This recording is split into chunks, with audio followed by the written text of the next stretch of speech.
1.5 घंटा दिया 2 सवाल के लिए, टाइम तो कम नहीं होना चाहिए.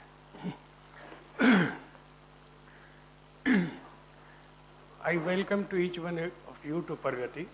Myself Majid Husain. I can see there are some students who are not my students. They may be from different coaching centers. And there are some young guys also, would-be bureaucrats of the country. I am thankful to Madam. She invited and brought some of the students to listen me. Per chance today I am not well. Though I am not well for the last 1 week, but it was not possible for me to postpone this analysis of the paper. By the way, how many of you were with Hindi medium who appeared in the mails? Anybody who was with Hindi medium and appeared in the mains examination this year? You are. Anybody? So everybody with English medium. There are some front row, you may come in the front. Some seats are empty. If you like, you may come and join me in the front row.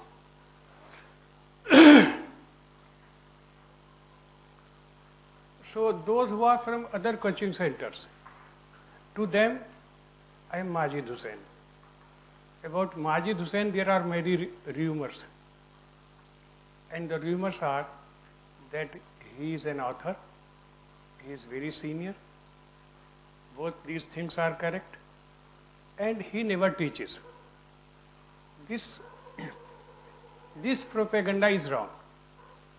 My students can bear me out that only I teach in this coaching center. There is no assistant, there is some supporting staff, but so far as the geography discipline is concerned, only Majid Husain teaches, and Majid Husain teaches all the 20 units, 10 units of the first paper and 10 units of the second paper. It is not a self-praise, but we cover the syllabus. Unfortunately, this year, the paper was deliberately set in such a way कि कोई माई का लाल करके दिखाए. The paper setter made a mind that we are going to ask some question which will not be available in the books you consult.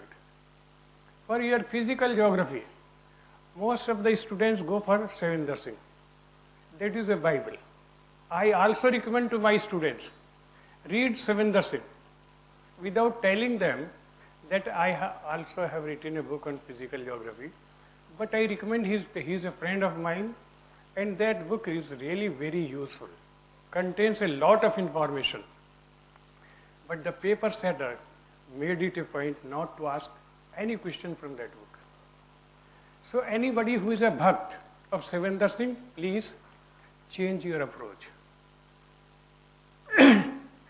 Perhaps you don't know, Professor Savinder Singh is from Allahabad, and Allahabad Department of Geography is a hotbed of politics. In that department, there are two very strong, sharp divisions among the professors. It is Singh versus Mishras.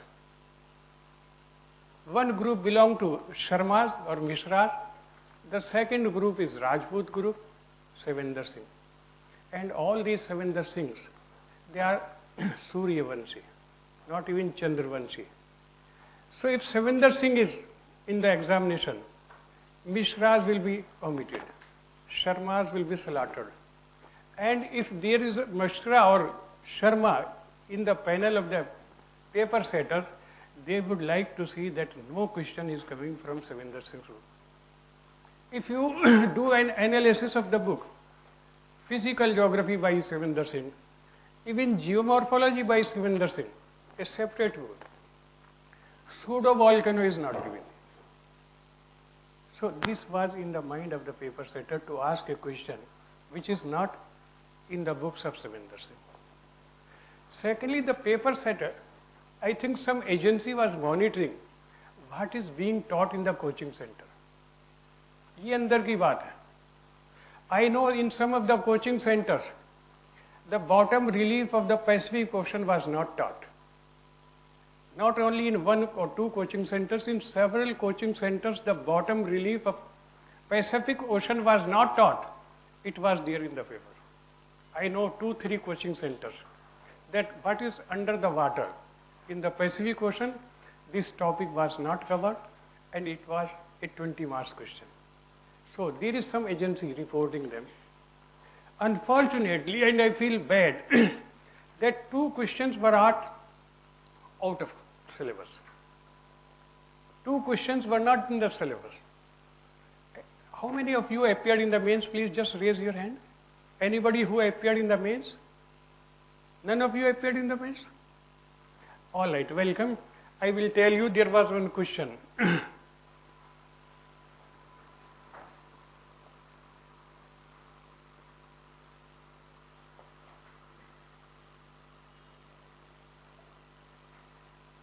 Kuhn's model.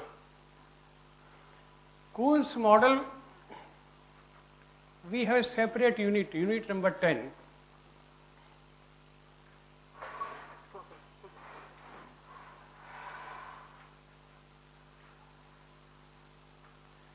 Dealing with theories and models in human geography. Perchance it is not there. You can check it. That Kuhn's model is not there. And I am not boasting. It is available only in my book. Many of you may be consulting the book, Evolution of Geographical Thought. This topic is from that. So the paper setter was not very kind. He was not even responsible person. He asked a question out of the syllabus and somebody should have reported to the UPSC that this question is out of syllabus. But you people feel very shy. Why to inform to the UPSC? In case some reporting is done, UPSC takes the action. May blacklist the examiner also. Why you are going out of the syllabus? When the syllabus itself is so heavy. So this Kuhn's model, I will tell you briefly. It is a theory of theories. We call it as meta theory. And I may be giving some notes also. In my book, this topic is available.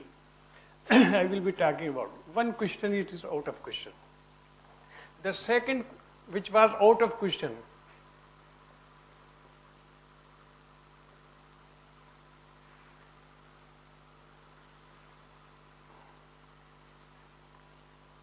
time geography. Time geography is also out of question because you read the syllabus thoroughly. Your human geography portion, this topic is not given. It is a concept given by Hager Strand.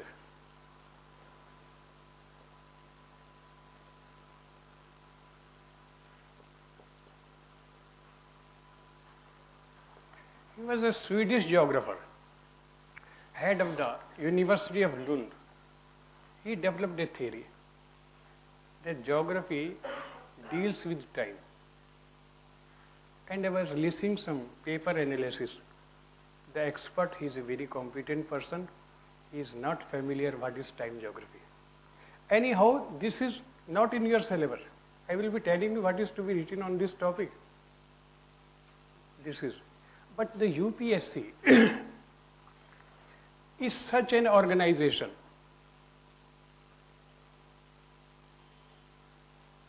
Please. UPSC conduct this examination to fail the students.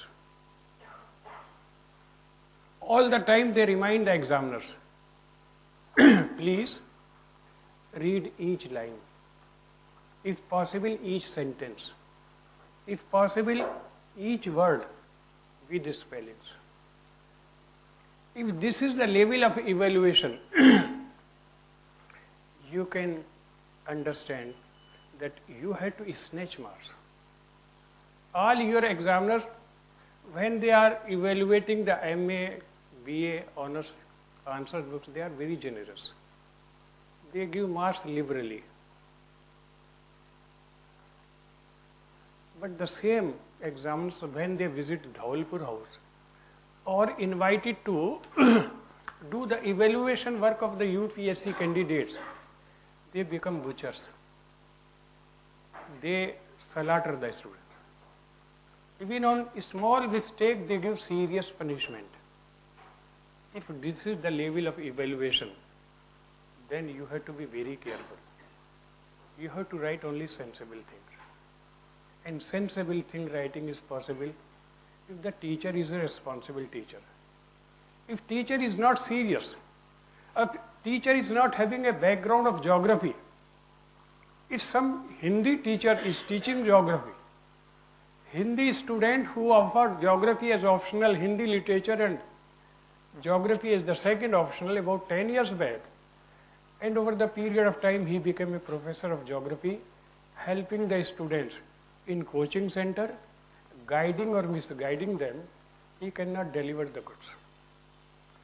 There are many teachers who are teaching geography in Delhi, I can't say about other places, who failed 4 times with geography. They don't know why they failed.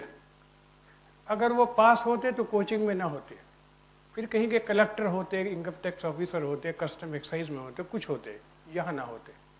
उनको खुद पता नहीं कि हम क्यों fail होते हैं. Guarantee लेते हैं कि हमसे अच्छा कौन है, तुमसे अच्छा कौन है, बेवकूफ़ बना रहे हो, तुम्हें खुद पता नहीं तुम क्यों फेल होते रहे हो. 4 बार 6 4 सवाल किए हैं. So before you go for the preparation of this examination, you should try to find who is a competent faculty member. In the optional subject you are going for, if you are opting for history, you should go for a professor of history who has the background of history. If your optional is political science, see whether the person has the master's degree in political science or not.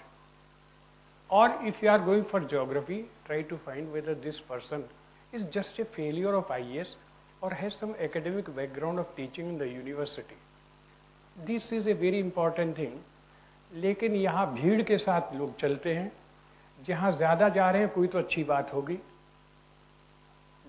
बच्चे वहाँ admission लेते हैं, उनको motivate कर देते हैं जहाँ पर भीड़ हो, क्योंकि भीड़ में वही जाएगा जहाँ अच्छी जगह होगी, वही तो कुछ तो बात होगी, इतने लोग जा रहे हैं, लेट अस आल्सो ट्राई. लेकिन होता यह है कि after that within 15 days or 20 days, you have a feeling that I am wasting my time, I have wasted my money, and I may not be able to be guided properly. Either the teacher is not fit for teaching the subject, or he is not serious. He may be a thinker or a philosopher, but so far as the teaching of the subject is concerned, it is a very responsible task. It is very responsible in coaching centers. It is not important in the university. In the university, don't teach. The salary will be coming. University में पढ़ाते ही नहीं. And if somebody asks, sir बहुत दिनों से class नहीं हुआ, तो teacher कहता है कि पास नहीं होना है क्या? So silent हो जाएगा. Here you are going to compete at the national level. And the competition is not a small competition among a small group of candidates. Near about 10 lakhs candidates appear or apply, and 6 lakhs or more than 6 lakhs appear for the PT examination. Out of those 6 lakhs, only about 15,000 are invited for the mains examination. 6 lakhs and 15,000. These 15,000 are very fortunate. They cleared the first hurdle, and the first hurdle is known by the UPSC as छटनी परीक्षा. Trash is removed. इसको छटनी परीक्षा बोलते हैं Dholpur house में, कि ये छटनी हो गई. Now competition is among this 15,000 students. They are serious, all of them serious, and if they were not serious they will become serious because they are going to compete. Then they will appear in the 4 compulsory papers, is equivalent to 1,000 marks. 1,000 marks for GS paper, 1 paper on essay, that is also compulsory. So this is a uniform ground for all. Everybody has to attempt the same paper, but you have one optional subject, only one optional. It carries only 500 marks, but it makes a lot of difference. If in your optional paper you are getting about 60% marks, and in your compulsory you are getting about 46, 47 or 45% marks, your percentage will go up. And anybody who is getting 48%, he is IAS.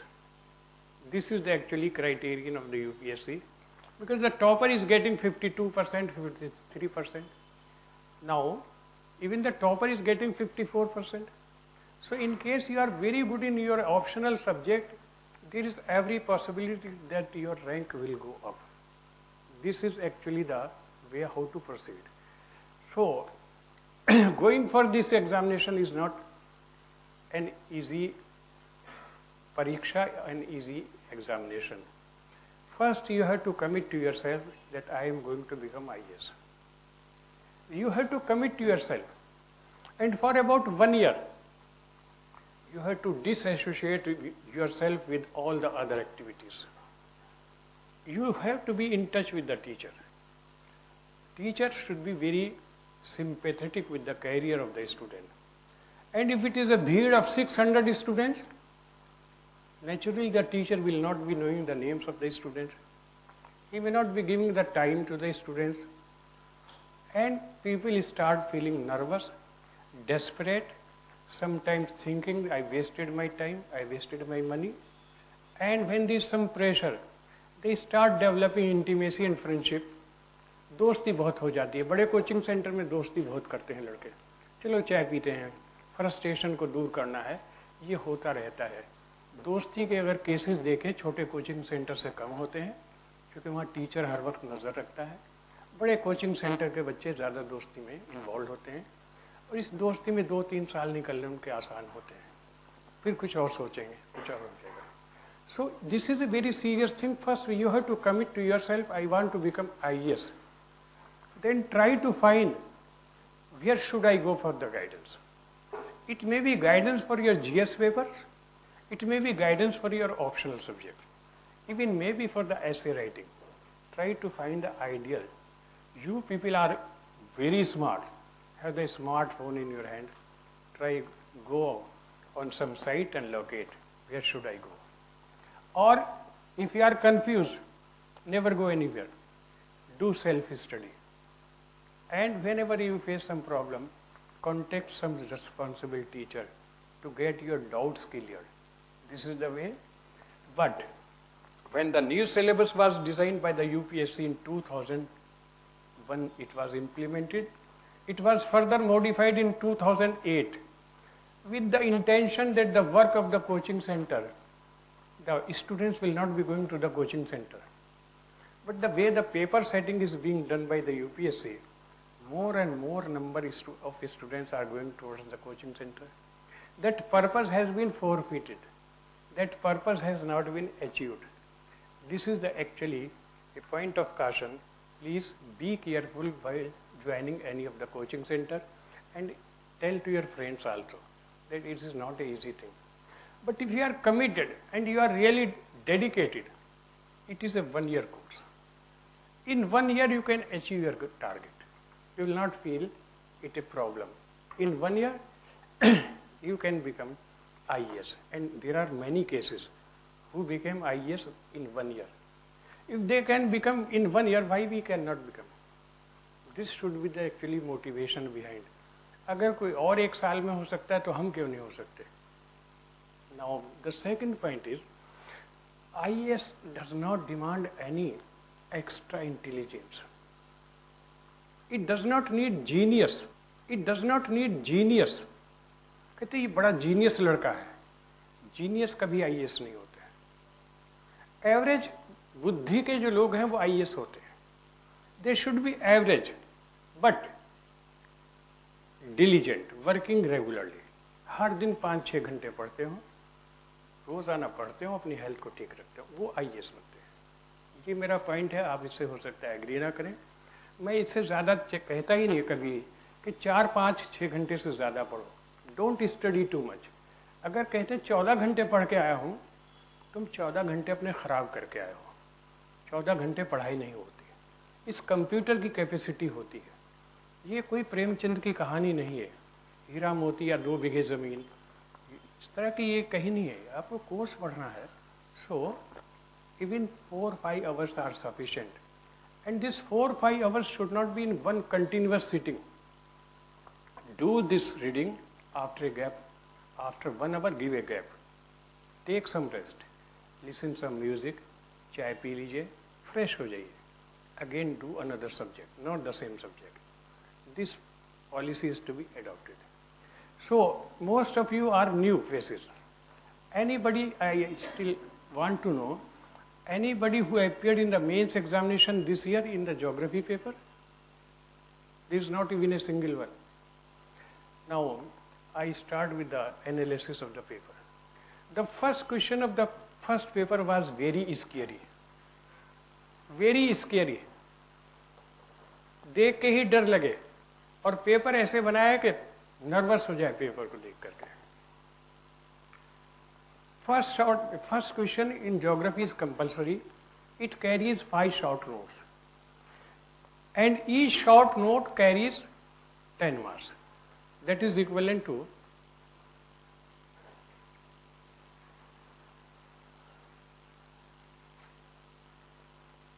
आगे आ जाइए, चल रहे हैं.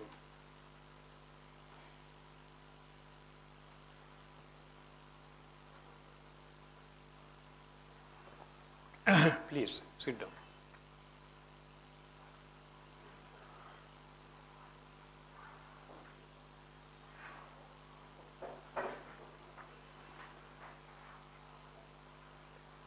The question, the part 1, geography paper 1, part 1 consists of physical geography. And in physical geography there are 5 short note, compulsory short note. Each short note carries 10 marks. 5 is equal to 50 marks. And the first short note was pseudo volcano.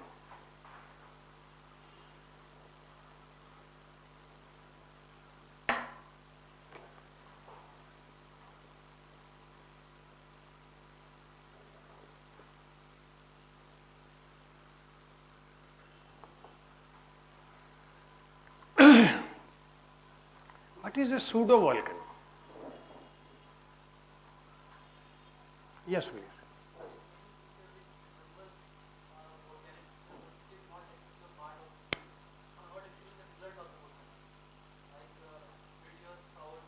Yes, yes.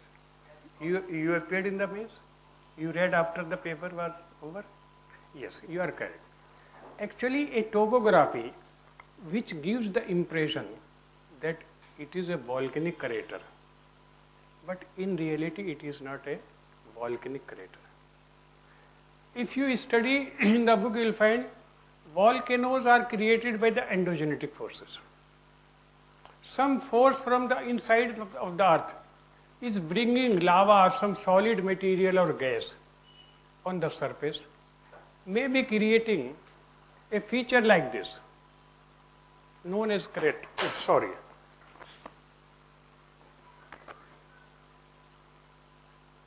Through this pipe, some material is coming. So this is endogenetic process. Volcanoes are created by endogenetic process. But pseudo-volcanoes are created by the exogenetic process. Exogenetic means forces which are working from outside of the Earth's surface or from the side of the atmosphere. I will show you 1 or 2 diagrams. Sometimes the pseudo-volcanoes are created by 3 things.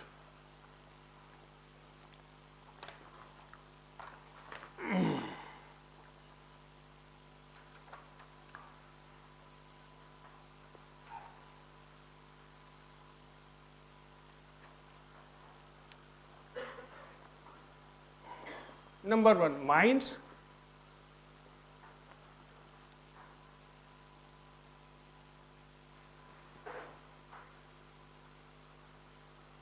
Craters. Number 2, meteors impact. Number 3,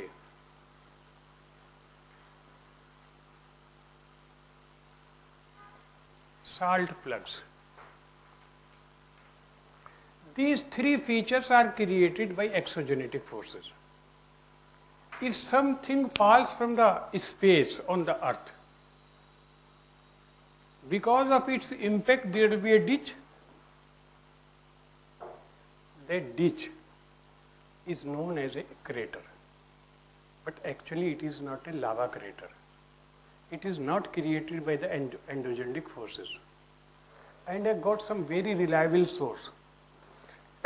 The picture, after writing, these are pseudo volcanoes which are created by the exogenetic forces falling from above, not from inside.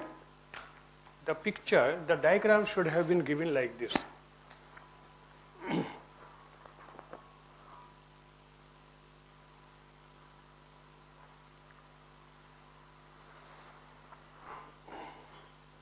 This you will not find in any of the books.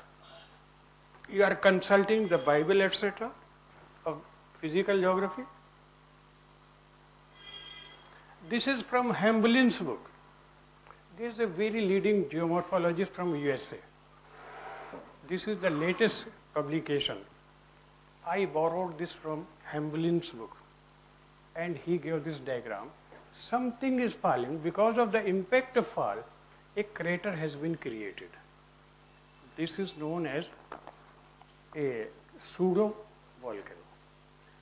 This diagram was required.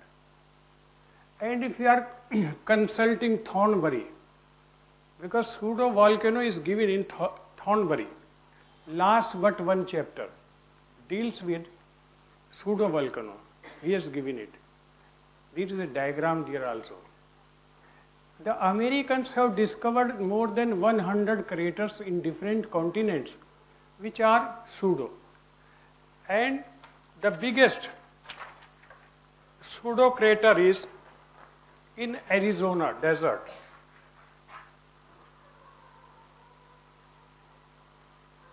Virendra clear नहीं आ रहा है.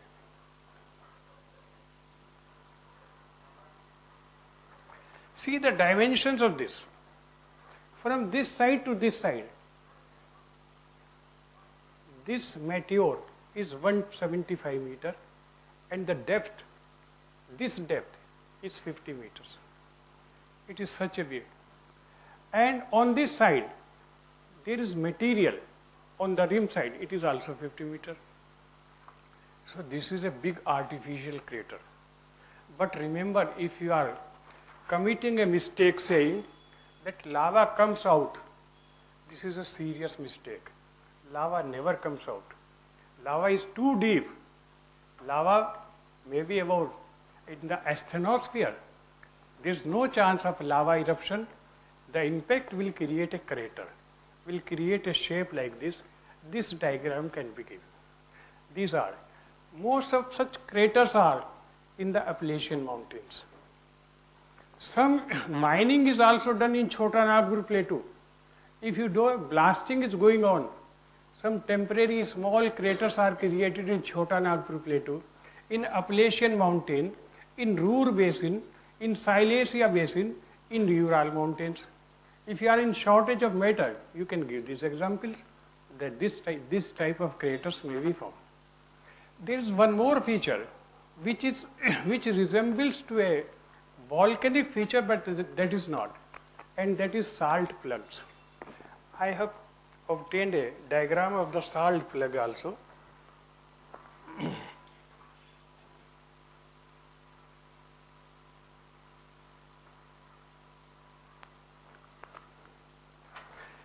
In the sedimentary rocks, some salt actually is pushed upward because of the capillary action. When there is evaporation, some salt they go up and they create a dome-like formation here. This dome-like formation, they are known as salt plug. So the third feature of a pseudo volcano is a salt plug. And salt plugs are found in the desert of Dasht-e-Kavir. Dasht-e-Kavir is a desert in Iran, and they are found in the run of Kutch also. If you know so many things, give these diagrams, write about 120 words. Naturally, you will be getting 6.5, may get 7 marks out of 10. This is the way. But if you say that lava is coming, you will get a 0. Examiner will feel he is trying to cheat. Never commit a mistake. Try to be sensible while giving the answer, because your every line is read by the examiner. And your examiners are the experts of the subject.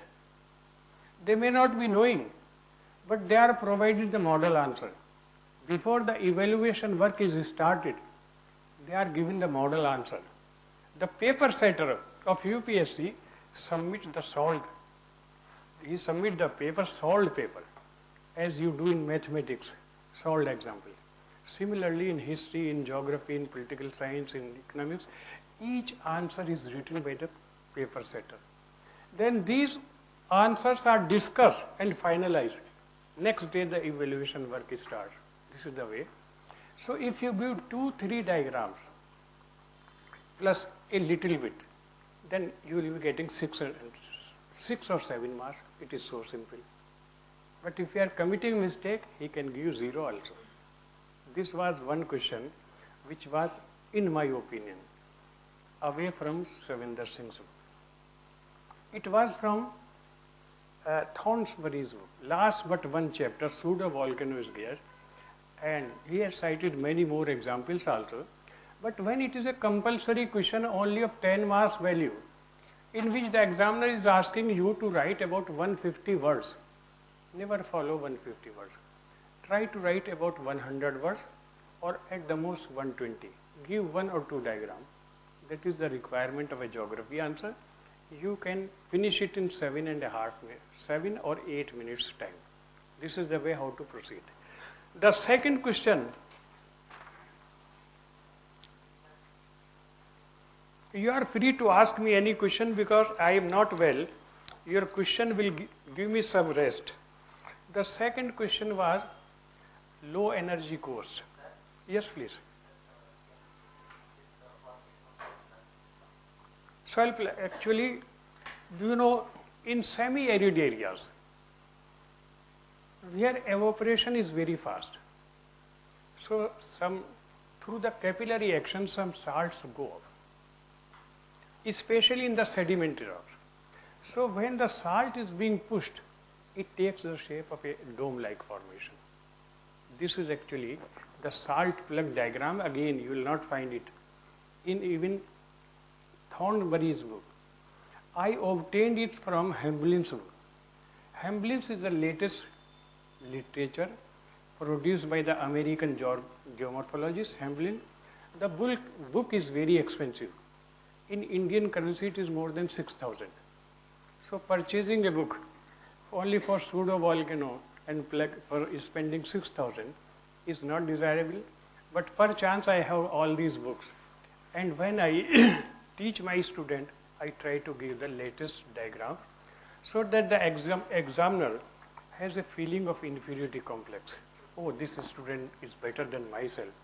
And when the examiner feels the candidate is better than him, he gives more marks. More marks means 1 mark more. And 1 mark, if there are 20 questions to be attempted, 20 marks more. And if you are having 20 marks more, the rank will go up significantly. This is the way how to do. So there are some students of mine who are sitting here. They can bear me out. I always project the diagram while teaching. And these diagrams are not from Indian authors. I know the weakness or weaknesses of the examiners. I am also from that community. Before joining coaching, I also used to do so many confidential things. So I know the whole community and I know their psyche also. Therefore, try to avoid the diagrams given by the Indian authors. Bring the diagrams from the foreigners. Because your examiner, when he feels a new thing, he is more attracted. And it is slightly deviation. Everybody giving diagrams from Savinder Singh, you are giving diagrams from some foreign authors, your answer becomes slightly different. And that slight difference brings you marks. This is the way, otherwise geography is not a difficult subject. इसको कोई भी पढ़ ले, अगर पढ़ाने वाला ठीक है, तो ये फिर मुश्किल सब्जेक्ट है ही नहीं. So this was one short note. और ये सबके लिए मुश्किल था, मैंने भी नहीं पढ़ाया था. I never taught it, I cannot claim. क्योंकि मैंने कभी सोचा नहीं था सूडो वॉल्केनो पूछा जाएगा और किसी की जिद में पूछा जाएगा, ये भी मुझे आइडिया नहीं था. लेकिन now I realize we should cover each and everything. The next question is,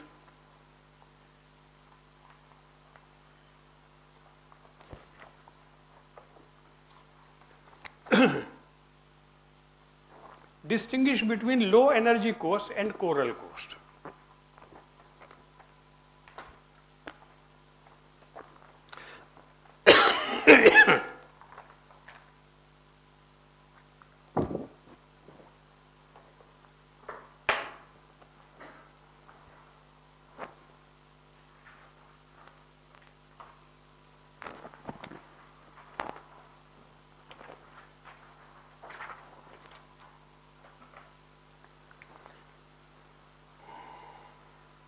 Suppose there is a position like this.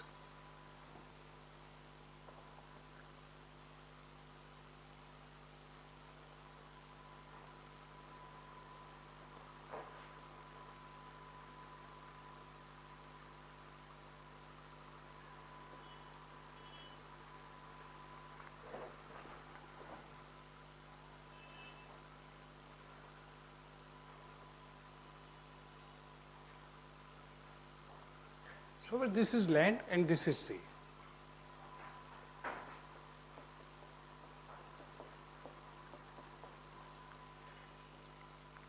This cliff, this vertical structure we called as cliff. This cliff is exposed to the waves. They will be hitting it. Any wave coming here will be hitting this vertical wall.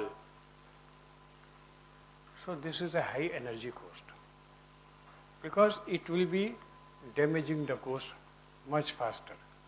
And if there is a gentle slope like this, it will not be doing much damage. Generally, the convex slopes are high energy coast. Note down this sentence. Generally,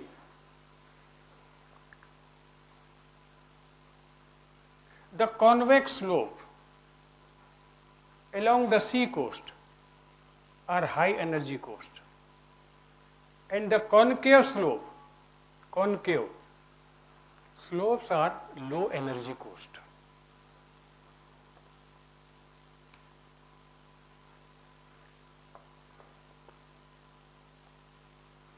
One more sentence.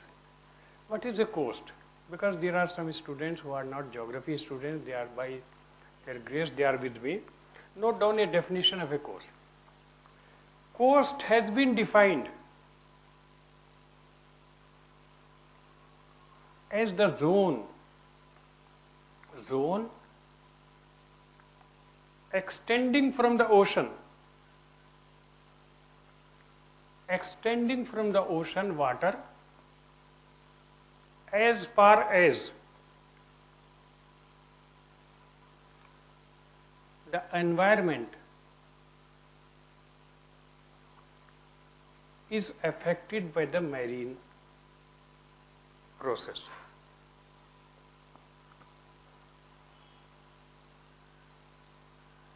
Stop. Next sentence. The oceanographers divide the coasts into high energy coast and low energy coast.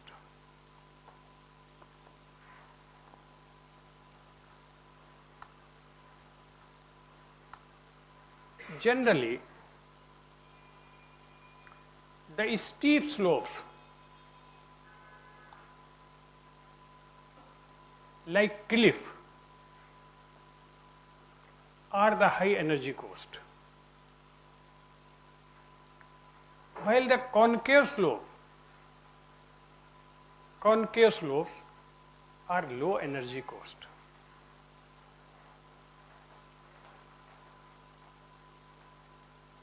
Along the high energy coast, there is more erosion.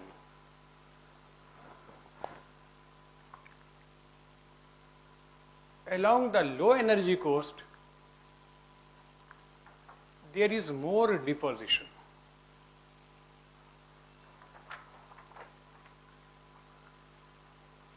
In addition to this,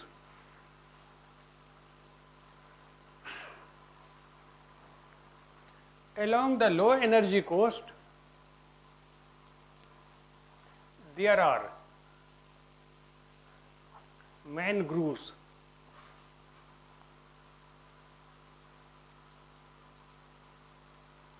and grasses.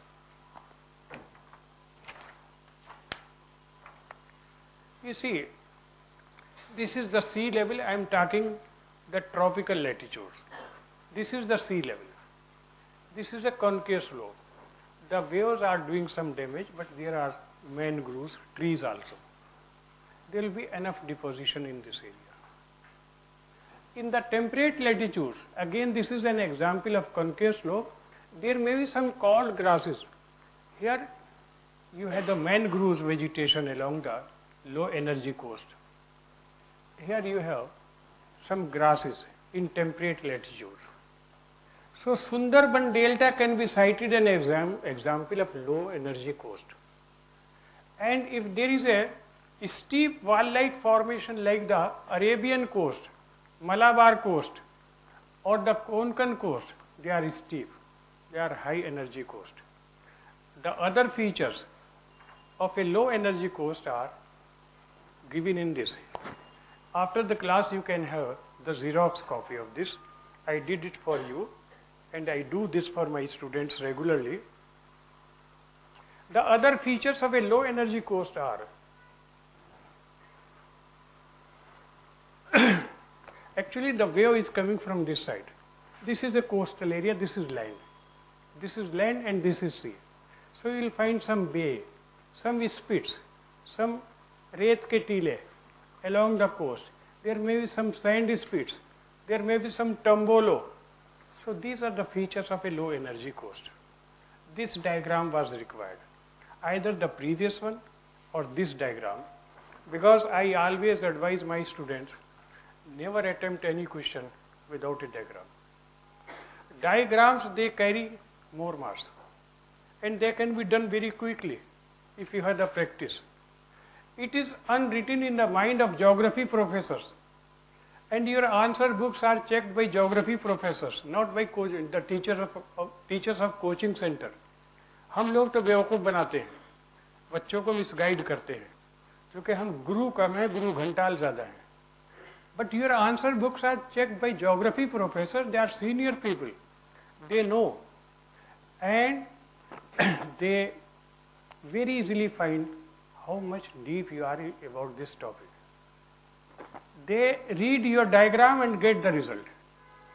This shows that actually depositional work is more. There are sand, sea beaches, etc. Where you find the sea beaches, they are the lower energy coast. Where you have the steep cliff, they are the high energy coast.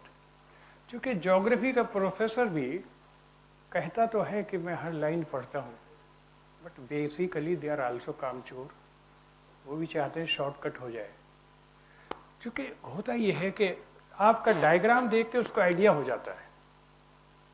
He knows how much you are knowing about this topic, whether your diagram is relevant diagram या ऐसे ही आप बात कर रहे हैं. Therefore 40% marks in each question. Believe it or not, what I am saying on the basis of long experience as a geography person. 40% marks are reserved for diagrams. 60% for your written. I am talking only geography. क्योंकि अब तो ज़माना बदल गया, smartphone का ज़माना है. हम लोग जब पढ़ते थे तो लिफाफा आता था घर से और हमको एड्रेस पढ़ते ही पता चल जाता था कि इसके अंदर क्या है. फादर का आएगा क्या लिखा होगा, मदर का लेटर है तो इसमें क्या लिखा होगा, और दोस्त का लेटर है तो क्या लिखा होगा. ये हम लोगों को पता चलता था. आप लोग ये अनुभव नहीं करते. खत का मजमू भांप लेते हैं लिफाफा देखकर. एक ये मिसरा है, खत का मजमू अंदर क्या है, भांप लेते हैं लिफाफा देखकर. एड्रेस देख के पता चल जाता है, या तो डांट पड़ेगी या तो कुछ रिएक्शन होगा. तो ज्योग्राफी के प्रोफेसर आपके डायग्राम से अंदाजा कर लेते हैं कि आपको कितनी ज्योग्राफी आती है. देयरफॉर नेवर फील शाई. ज्योग्राफी तैयार करनी तो डायग्राम तैयार कीजिए. रटने से काम नहीं चलेगा. इतना बड़ा सब्जेक्ट है कि उससे भी बाहर के सवाल पूछे जा रहे हैं. So those who are sincere student and want to do better and want to secure better marks, they devote more time for the practice of maps and diagrams. करके देख लीजिए, डायग्राम बना के देखिए और अपने रिजल्ट देखिए। क्योंकि मैं कभी वैसे तो अच्छा स्टूडेंट नहीं था, लेकिन ज्योग्राफी का कभी घटिया स्टूडेंट नहीं था, और मैं 5% से अपने साथियों को बीट करता था हमेशा, हमेशा विद ए मार्जिन ऑफ 5%। क्योंकि लड़के याद करते थे, लिखते थे, मैं डायग्राम बनाता था। लेकिन ये बात आपकी समझ में आएगी नहीं, दिल है कि मानता नहीं, लिखेंगे ज़रूर, लिख के देख लीजिए, फेल होने की गारंटी है विदाउट डायग्राम्स। ज्योग्राफी में at least diagram should be given. If it is a short note, give at least 1 diagram. If it is a 15 marks question, give at least 2 diagram. If it is a 20 marks question, give minimum 3 diagrams. अब जब इतना आप करेंगे, 25-26 आपकी diagram होगी, आपकी काफ़ी और से डिफरेंट खुद ही होगी। कहेंगे ये लड़का है जिसको IAS होना चाहिए, he is a candidate from geography, and if he is from geography, impression उसका ये बनता है कि ही इज़ फ्रॉम ज्योग्राफी। और अगर ज्योग्राफी का है तो अपने परिवार का सदस्य है, he is a family member, और फैमिली मेम्बर को तो सब अपना नेपोटिज्म है, सब अपने को देते हैं नंबर, दूसरे को क्यों देंगे? जब उसको लगा कि he is our family member, इसको दीजिए 2 नंबर ज़्यादा दीजिए। In geography answer, never feel shy, do practice of diagram and these diagrams will pay you. कितना भी लिख लीजिए नंबर नहीं आएंगे, लिखने से बोरिंग ही होता है। स्ट्रगल करके पढ़ता है एग्जामिनर की, अब विजन भी वीक होता है, सारे बूढ़े हैं, 60 साल से ऊपर के सारे एग्जामिनर हैं, स्ट्रगल करते हैं, क्योंकि सेक्रेटरी साथ बैठा है, कहता रहता है सर पढ़ के नंबर दीजिए, देते हैं।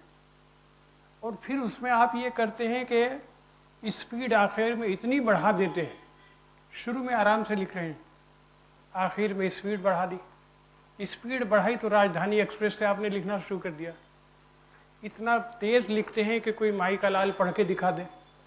जब ये पोजीशन होती है, एग्जामिनर नंबर नहीं देता है, वो समझता है कि he is not IAS calibre, ये मेटल है ही नहीं, तो 4 नंबर दे के छोड़ देगा। So you have to accelerate your speed right from the beginning, पहले सवाल से एक्सिलरेट कीजिए।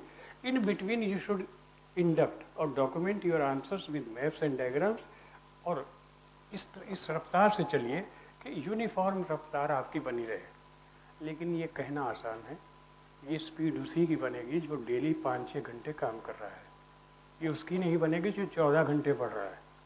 14 घंटे वाला तो दूसरे को धोखा देने के लिए, अपने आप को अगले दिन चर्चा में रखने के लिए रात 14 घंटे पढ़ के आया हूँ, 14 घंटे रात पढ़ा, अगले दिन सोते रहे, सब बराबर हो गया। ये कंटिन्यूस आपको 5-6 घंटे पढ़ना है, और वो पढ़ना है जैसे कि टीचर बताए, ऐसे नहीं कि अंधेरे में लाठी घुमाते रहे। So this was actually, yes please.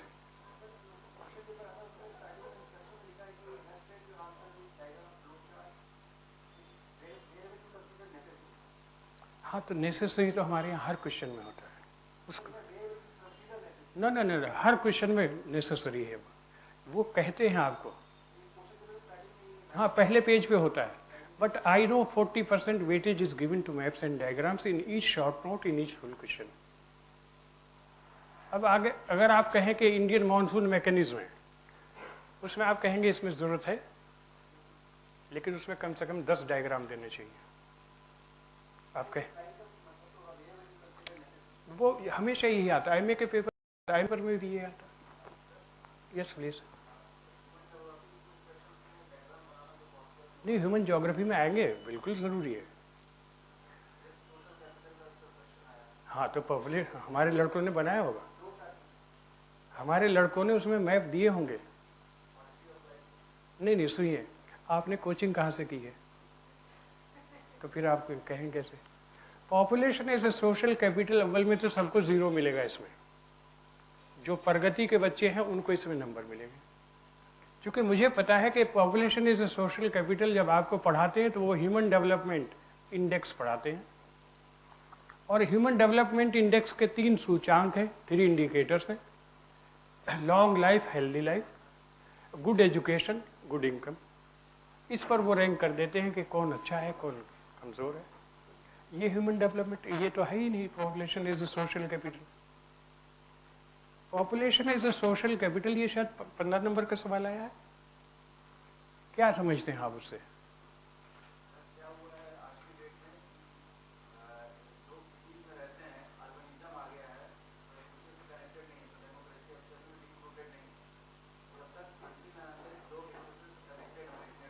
हाँ नहीं, तब तो आपको आइडिया है. Actually this concept, population is a social capital, was given by Hannifin in 1990. In geography it came in 1994. एक तो ये Baker. This fellow was a political thinker.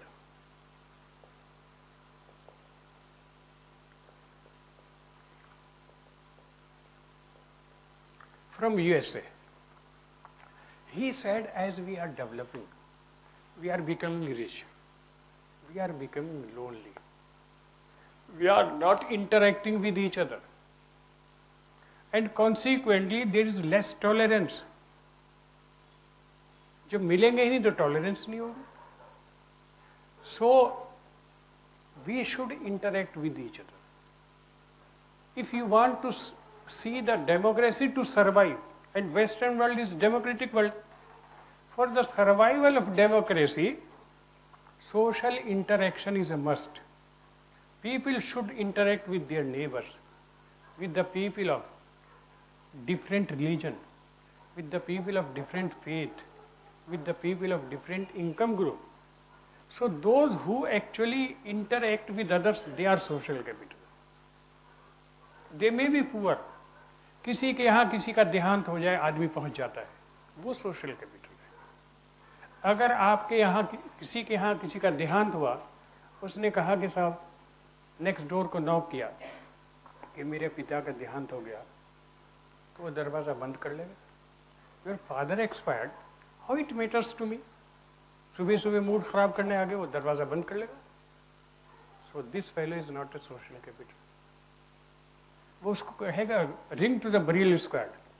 लेकिन सोशल कैपिटल वहां है जब आदमी सुने किसी के यहाँ डेथ हुई, उसके घर जाए, उसके लिए चाय पानी का कुछ प्रबंध के, कुछ ना करे, बैठ के चलाए.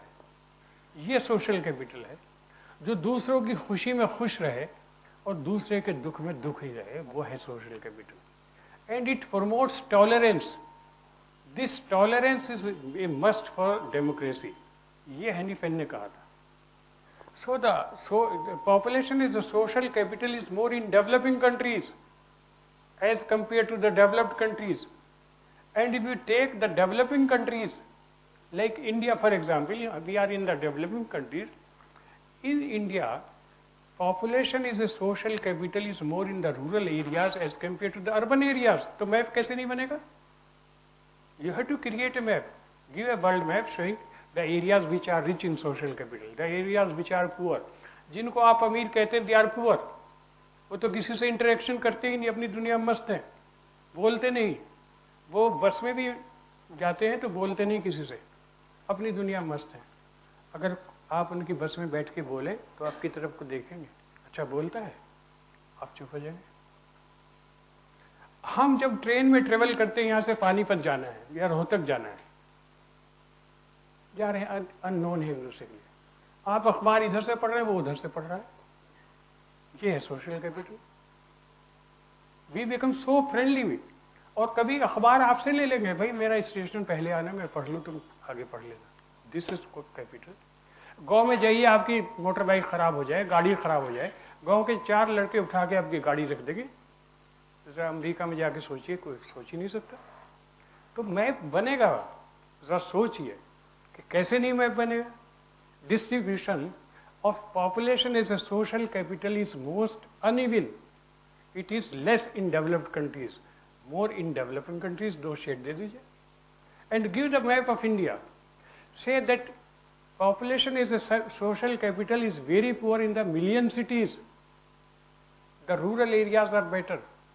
आप कभी किसी गांव में जाके देखिए, आजकल सर्दी का मौसम है, कोल्हू चल गए होंगे, आप जाइए वहाँ, अगर नॉर्मल हैं तो आपको कोई बुला के बिठाएगा, बेटे गन्ने का रस पियो, गुड़ खाओ. ये है सोशल कैपिटल.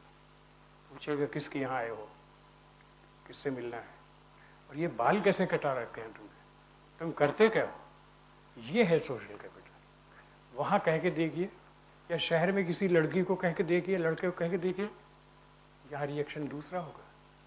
तो ये आपको सोचना पड़ेगा, और टीचर की ये ड्यूटी होती है कि वो समझाए कि भाई यहाँ कौन सा मैप दिया जा सकता है। ये ना सोचिए कि हर चीज का मैप आपको बना बनाया मिल रहा है। टीचर जब बताता है, when he says that the distribution of population is a social capital is not uniform in the world. It is more in the developing countries as compared to the developed countries. आ गया मैं, ऐसे है। तो teaching की एक duty होती, teacher की duty होती है कि बच्चों को एक इंसाइट दे दे कि कौन सा मैप यहाँ दिया जा सकता है। जो ह्यूमन ज्योग्राफी का कोई टॉपिक ऐसा नहीं मिलेगा जिसपे फ्लो चार्ट या डायग्राम ना दिया जा सके या मैप ना दिया जा सके, कोई सवाल ही नहीं है।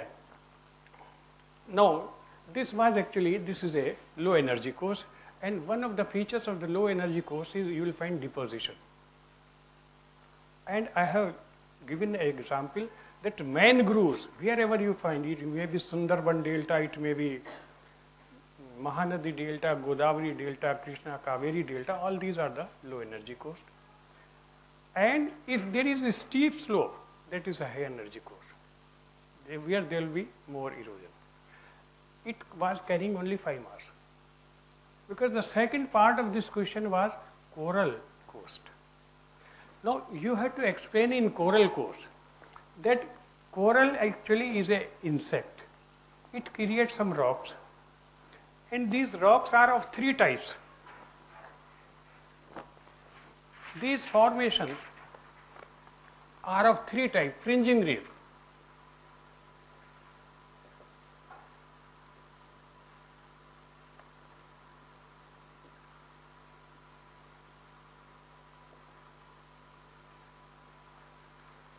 barrier reef,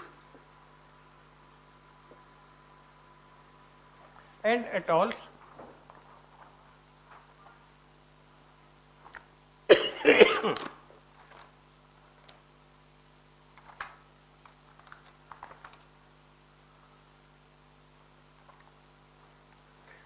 Generally, the fringing reefs which are attached to the coast, if this is land, this is sea, their formation is like this. I don't have the diagram with me, but I give these diagrams to my students in the class. I have covered the oceanography. So if a wave is coming from that side, it is an obstacle. The waves will climb here. Then it becomes a high energy coast. Then more and more waves will be piling up. So on a fringing reef, the waves are generally high energy. But if there is a atoll has ring shaped.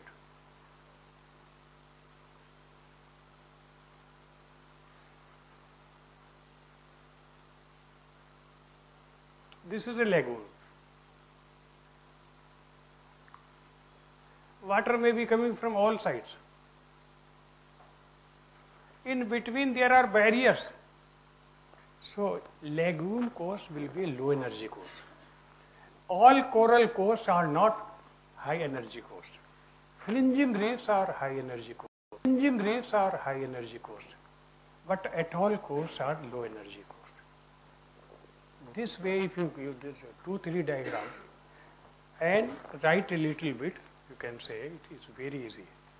And if you go and see the world, some of the bays are low energy coast, and you can note down the Gulf of Mexico. The Gulf of Mexico, the Persian Gulf,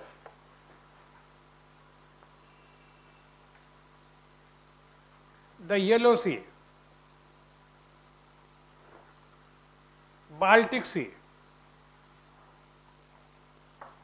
Bay of Hudson, Bay of Hudson, they are low energy coast. But the Chile coast, Peru coast,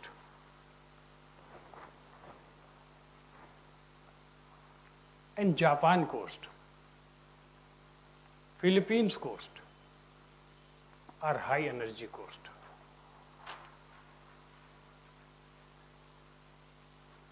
And if we are not in a position to give the diagrams of fringing reef, barrier reef and atolls, give this diagram of Great Barrier Reef. This is a coral coast. हमारे जो geography के लड़के उनके पास already इतने diagrams हैं और सारे diagrams बाहर के ऑथर्स के हैं. ये गैरिसन की किताब से लिया है, टी गैरिसन. तो उनके डायग्राम्स ही से उनके आंसर डिफरेंट हो जाएंगे. It is not from Shivendra Singh, it is not from Vatal and Sharma, it is not from any Indian author, it is from T. Garrison's work. तो मैं अपने लड़कों को कहता हूँ कि देखिए जो डायग्राम्स मैं देता हूँ, मैं अगर एग्जाम दूँ मैं ये डायग्राम्स दूंगा, आपको ये देने चाहिए. चूंकि एग्जामिनर्स को भी इनका पता नहीं है. एग्जामिनर्स ने जो किताबें हाथ लगाई नहीं बहुत दिनों से, ये लेटेस्ट लिटरेचर है. जो कोचिंग सेंटर में पढ़ाने वाला टीचर अपने आप को अपडेट रखने के लिए कराता है, तो ये डायग्राम्स आपको देने चाहिए. This is a coral course and it is a barrier reef, so it is a high energy course. Simple आपका हो जाएगा. इतना आपको 10 नंबर में 6-7 आने ही है. लेकिन अगर आप नर्वस हो गए तो प्रॉब्लम हो सकती है. थिंक कि अगर ये मुश्किल है तो सबके लिए मुश्किल है, मेरे अकेले के लिए मुश्किल नहीं है. बल्कि तो मुश्किल होगा नहीं, हमारे लड़कों को नहीं मुश्किल होगा. हमारे लड़कों को मुश्किल हुआ सिर्फ एक शॉर्ट नोट जो कि सूडो वोल्केनो था, और हमने फ्रैंकली स्पीकिंग पढ़ाया नहीं था, और ये सोचा भी नहीं था कि सूडो वोल्केनो पूछा जाएगा. लेकिन सूडो वर्ड ही ऐसा बताता है कि actually which resembles to a volcano but not a volcano. अगर इतना आपको पता है, they are created by the exogenetic forces not by the endogenetic forces, तो आसान हो जाएगा. +1 or 2 diagram. In Chota Nagpur plateau you can find n number of craters. Blast करने से हो जाती है. In Appalachian mountains, Ural mountains, Ruhr basin, Silesia basin, बहुत सारे क्रेटर्स बने हुए हैं. They are artificial. ये आपको उसमें देना था. तो अब नेक्स्ट क्वेश्चन है आपका,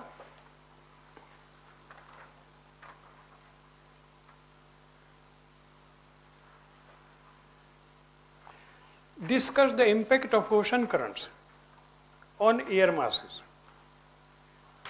It was a very easy question.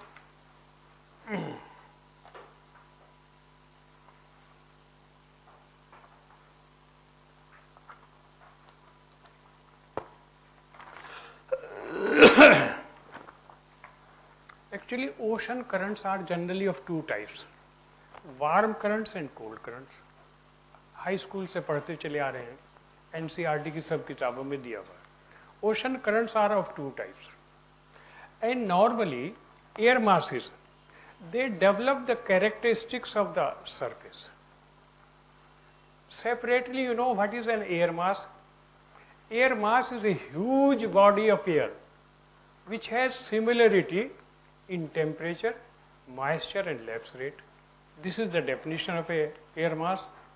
Horizontally, the temperature is same, the lapse rate is same, and the moisture content is also same. That is the air mass. So all the air masses, they acquire the property of the surface. If an air mass is moving over warm current, it will also become warm. If an air mass is moving on cold current, it will also become cold current. Because वो सोहबत का असर होता है. जैसे संगत में आप बैठेंगे वैसे आप हो जाएंगे. कुनद बाहम्स जिन्स, कुनद हम जिन्स बाहम्स जिन्स परवास, कबूतर बा कबूतर बाज बाबाज. कबूतर कबूतर के साथ बैठता है, बाज बाज के साथ बैठता है. अगर किसी का ये पहचान न होगी कैसा आदमी है, a man is known by the society he keeps. आदमी अपनी संगत से पहचाना जाता है. सज्जन पुरुष सज्जन लोगों में बैठेंगे और जो सज्जन नहीं उनका इनमें दिल लगेगा ही नहीं. जो नोटोरियस है वो नोटोरियस सर्किल में मूव करेंगे. So when the surface is warm, if air is above it, it will also be warm and moist. And if the surface is cold ocean current, the air mass will also become cold.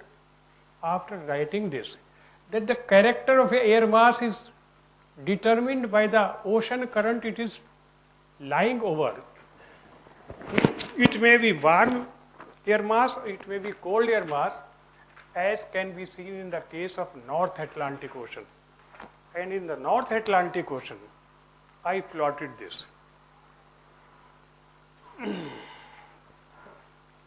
This is the equatorial current. From here it is known as the Gulf Stream. Then it goes towards Norway as a drift, right? This is a warm water current. Any air mass which is above it will be warm. Any air mass which is on this side will be a cold air mass.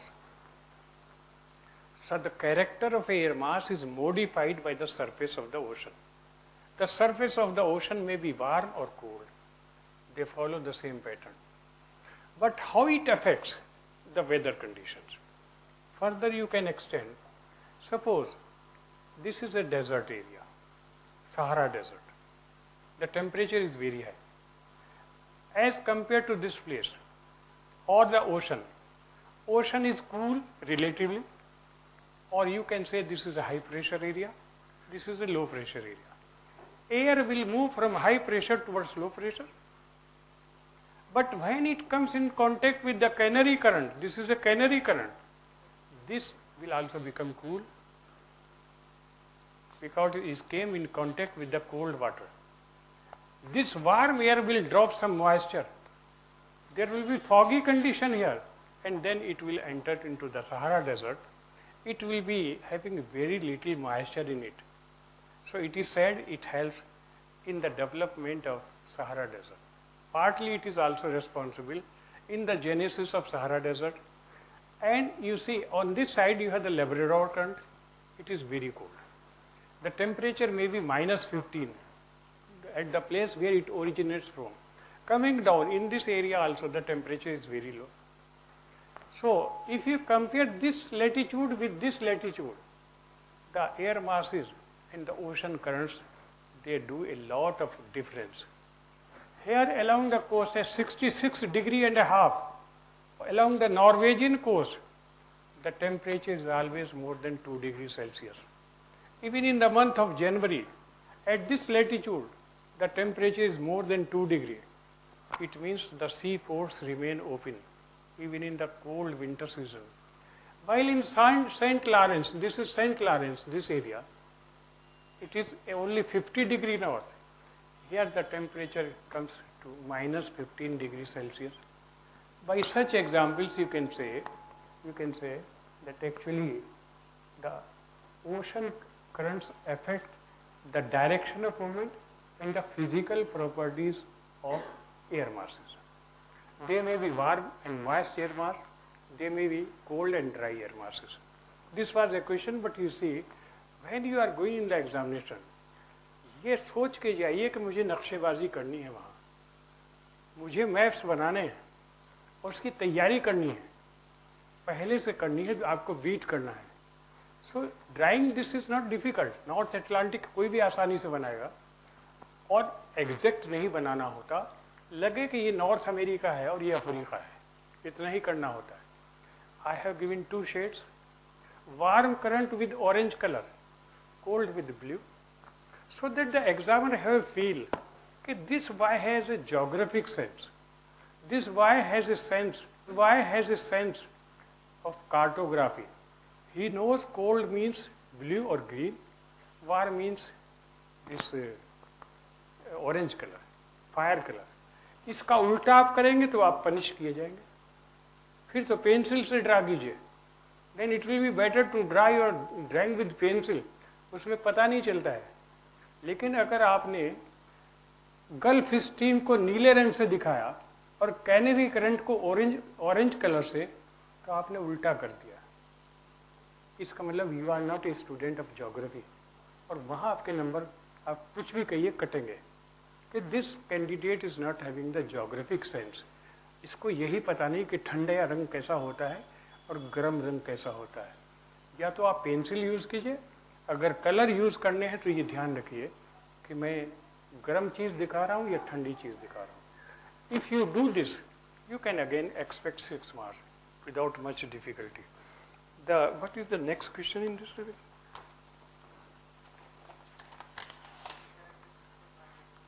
Pardon?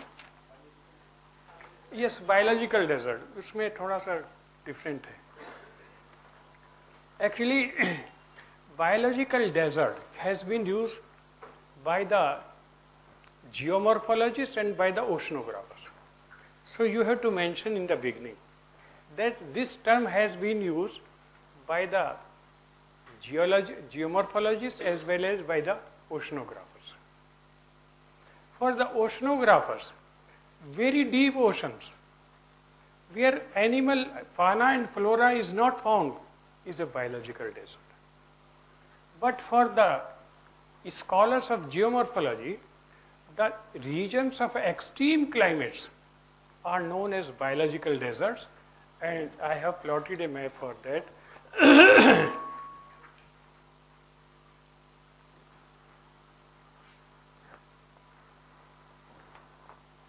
These are the biological deserts. This is tundra. No, sorry, it's Chandrajan. Wait. This is not the map.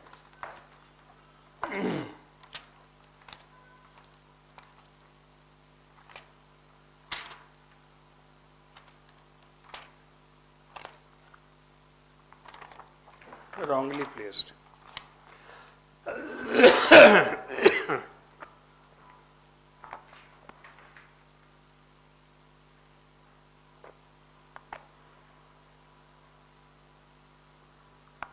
On land, the biological deserts are two regions. Number one, tundra and ice sheets. This area shows the tundra region, Greenland, Baffin Island, northern parts of Canada, including the whole of Antarctica. These are the biological deserts because the biological activity is almost insignificant. And it is insignificant because of very low temperature. The temperature may be reading minus 20 degrees Celsius. The growth period is only 2 months. I mean, germination of seed is only 4 to 2 months. 10 months are dark. 6 months are dark, and 10 months the temperature is near 0 degrees Celsius. So in this area you will not find much vegetation and animal life. This is tundra region as a biological desert. Same is the case with the Antarctica. Antarctica is also having very little life. You know, Antarctica is under ice, and the average thickness of ice is about 2 kilometers. Imagine, the thickness of ice is 2 kilometers at Antarctica. When this ice will melt, the land will come up. At present, it is underwater. And there are many places in Antarctica where the thickness of ice is 4 kilometers, 4.27 kilometers. 4.27 is the thickness. So in this continent, you will not find fauna and flora, except if there is a steep slope. Suppose this is a steep slope of a mountain. Ice will not stay here. It will fall because law of gravity. There is some lichen and mosses.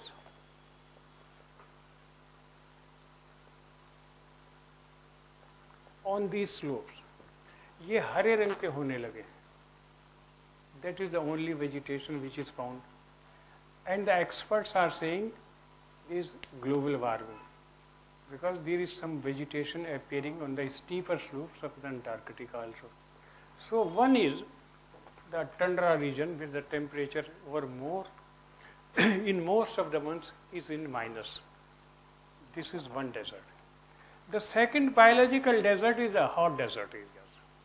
In the hot deserts we include Sahara Desert, Arabian Desert, all this area up to Mongolia, including Thar Desert of India, then Namibia and Kalahari Desert, Patagonia and Atacama Desert, Arizona Desert, and the desert of Australia. This is another biological desert. So you can describe in subtropical high pressure belt, the temperature is always very high.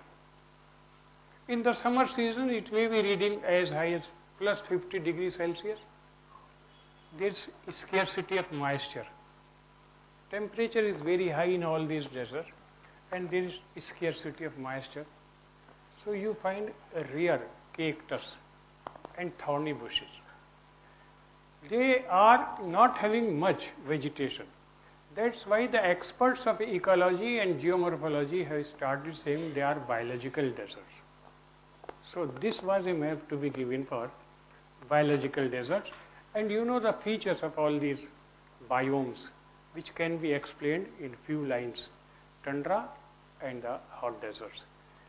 In this area, I mean the hot deserts, you will find some typical type of plants and animals. The plants are cactus, thorny bushes, very scattered. And the animals are which can bear or which can survive without water for several days, like camel, or there may be some goats which stay there. Another feature of the animals of the desert is they have very long legs. Even the bird's legs are much bigger, simply just to get rid of the heat coming from the surface of the earth. Nature has arranged something like that. The legs are much above the ground, so that they are not affected by. And all these animals become very active in the night time. Daytime in the desert area is the sleeping time, dormant life. Every animal is taking some shelter somewhere, but in the night they become active, they start going for taking their food, grazing, etc. This was actually the case of the deserts.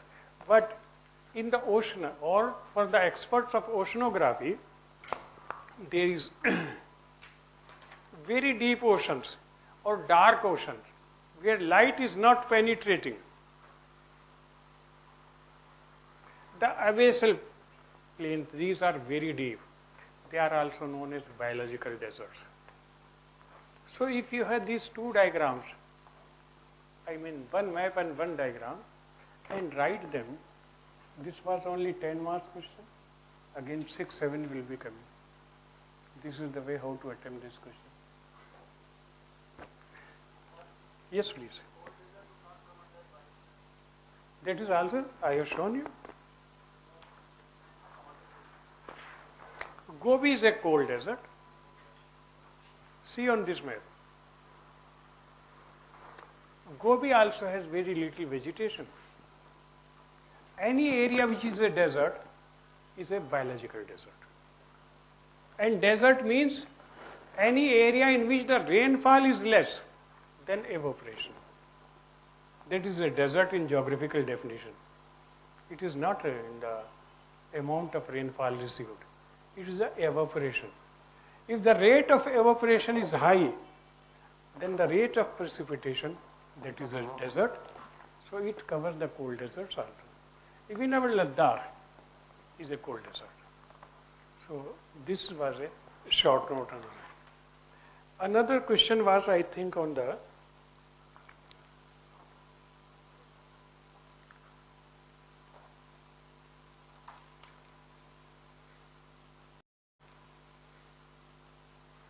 biological deserts.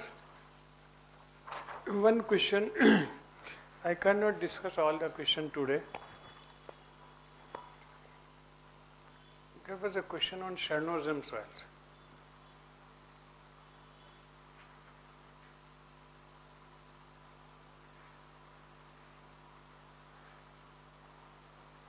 I think it was a 15 marks question, somewhere question number 2 or question number 3. These two soils were asked, Chernozem and Xerozem. This classification was given by the Soviet scientists first, we have to explain. And remember, the Soviet scientists are known as better pedologists. The Americans developed the soil taxonomy very late, but the Soviet scientists did a lot of contribution in the field of soil science. So they divided the world on the basis of some physical and chemical properties, and these words are from the Russian language. The Chernozem soil in simple language means steppe grassland soil. Steppe grassland. And if you see the grassland, the grass withers every year. It gets mixed up with the soil, so the humus content is very high. In this category of Chernozem soil, the humus content is high. Decomposed organic matter is more. And if the decomposed organic matter is more, the soil is very fertile. All the Chernozem soils are very fertile.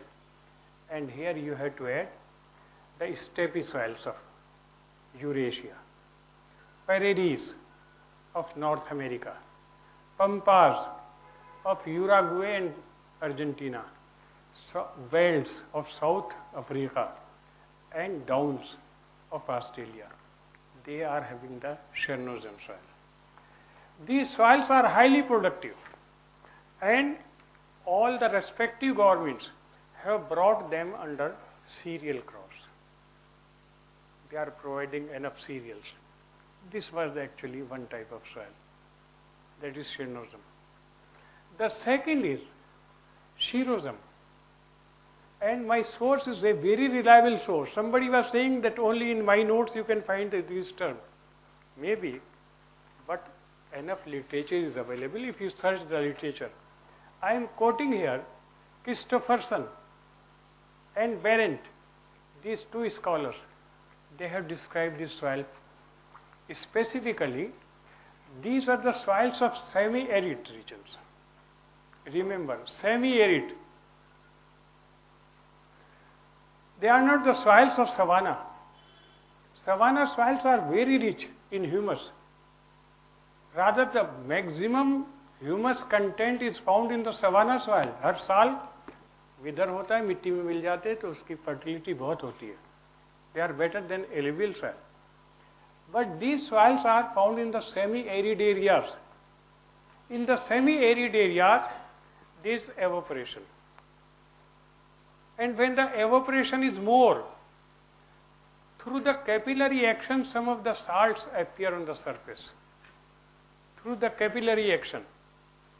If you go from Delhi towards Kanpur and travel in the daytime, you will find there are some white patches.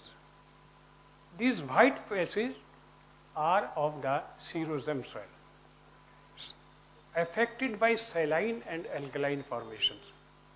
The soils which are affected by salinity, saline and alkaline formation, because of capillary action, when the evaporation is going on, some salts are pushing up, appearing on the surface. That is the Xerozem soil. And actually this condition you can find in Punjab also, in southwestern parts of Haryana, in eastern part of Aravallis in Rajasthan, because these are semi-arid areas. In semi-arid areas, if you are irrigating the field repeatedly, there will be more evaporation. So many of the good patches of soil in Punjab and Haryana, they are becoming less productive because of capillary action. You can cite this example from this. But what is the way out? So far as their distribution is concerned, they are found either in the valleys of deserts or in the periphery of the deserts. These are the areas in India. They are found in Punjab, Haryana, eastern parts of Aravallis. They are found up to Kanpur, Agra, going from Delhi. These are the Xerozem soils. Now, how to recover these soils? Now the agricultural scientists, especially the Pusa Institute, which is very close to this place, they have developed a technique how to bring the saline affected soils under agriculture again. According to the new technology, they say the field should be irrigated, filled with water. Then in the field there should be application of cow dung or buffalo dung in huge quantity, and then go for the cultivation of a crop known as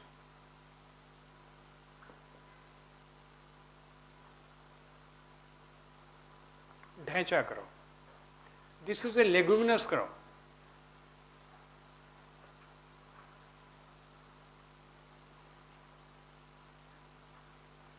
This is one way how to reclaim these xerism soils which are adversely affected because of the capillary action. This is one technique. Secondly, they say by applying gypsum in heavy doses, these adversely affected soils may be reclaimed for agriculture. If you do this, that way it can be done. There is no problem. The next question was,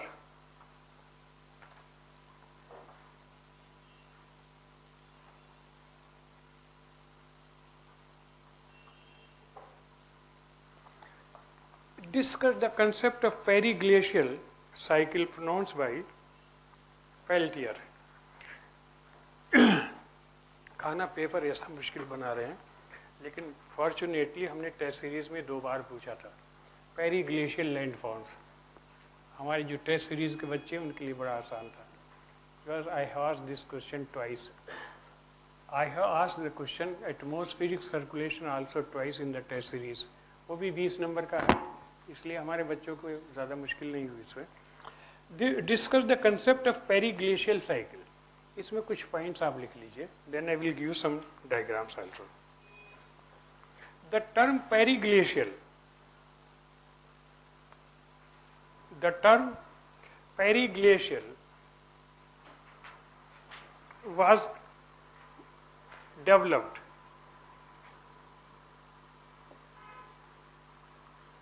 by W.V.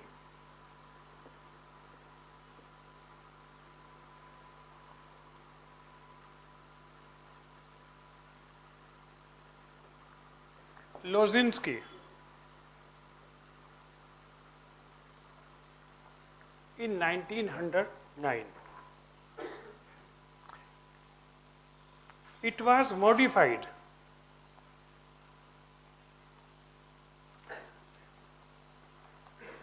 by the subsequent scholars to explain the cycle of erosion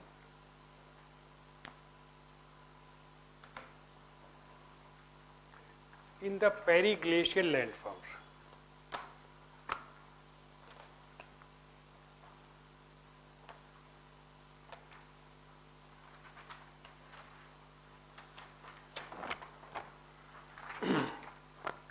The next line, the periglacial landforms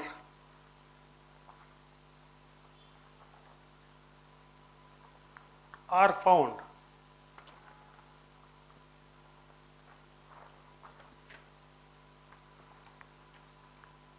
at the margins of ice caves.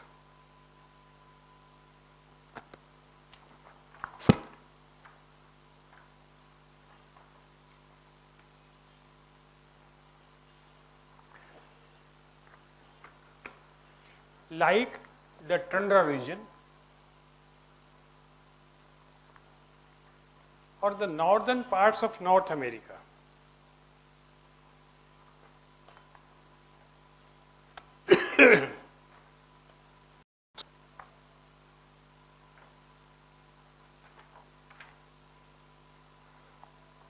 Of the periglacial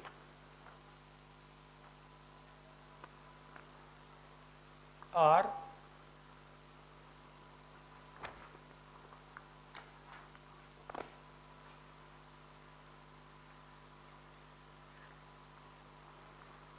number 1, Pingo. These are ice hills, and Pingo may be of 2 types, in the open system and in the closed system. I have covered both. This is a closed system in a water body. If there is a pond, some ice will start forming and the shape will be finally like this. It is an ice hill. When the temperature is very low, the pond take the shape of an ice hill. In the open system, like surface, in the Canadian shield, there may be a nucleus of ice and it becomes a hill. Down below, there may be some water. So this one feature is the pingo. Pingo is a typical landform. And for your general knowledge, the maximum number of pingo or pingos are found in the Mackenzie River.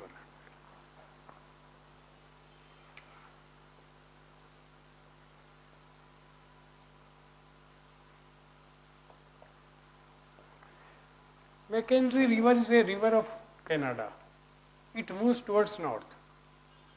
In its delta, there are thousands and thousands of pingos, small, small hills. Some of the hills may be as high as 20 meters, but they are ice hills, known as Pingo Hills. And Pingo is a word from the Eskimos language. Pingo stands for ice hills. These features you can find. Plus, there are many other things also, which are found in the periglacial landform. One of them is the erratics.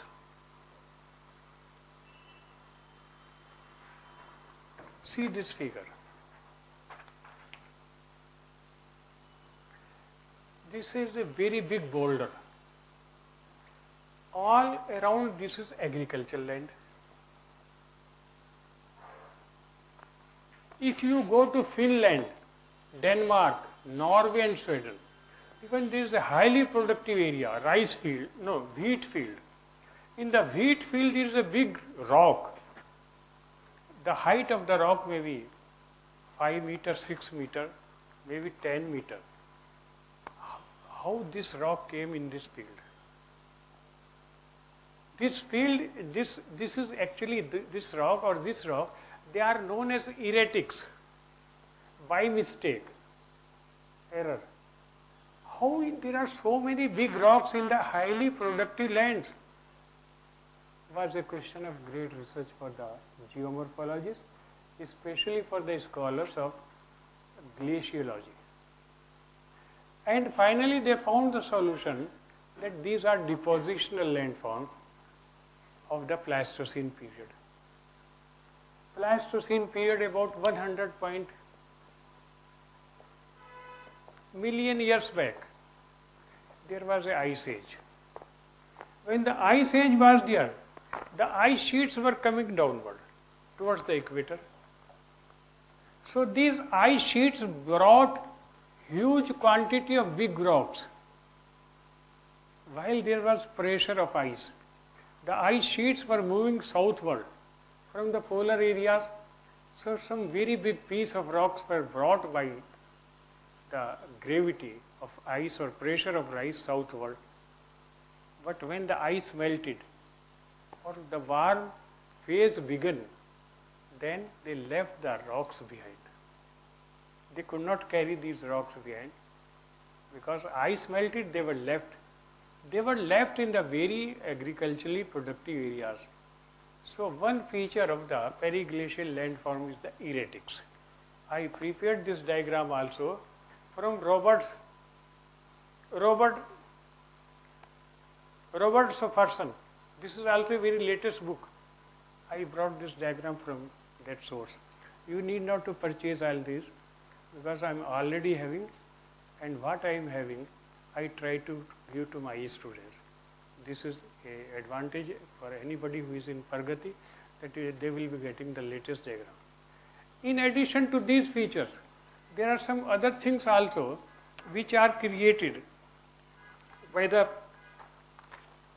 periglacial landforms, and note down their names. Erosional features. Erosional features by periglacial.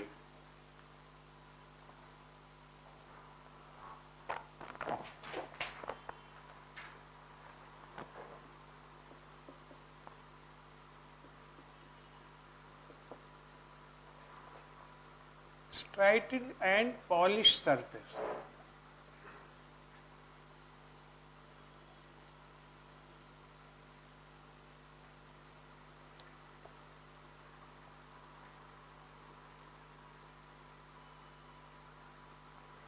Then Roche Mutane.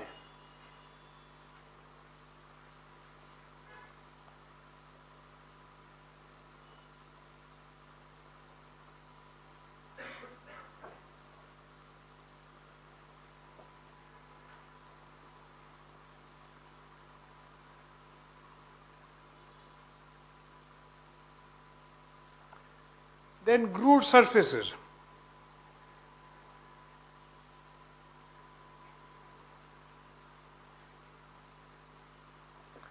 Soil eroded surfaces.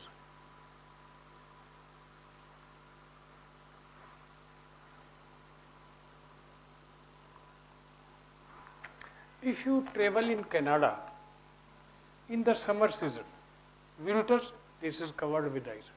You find barren rocks.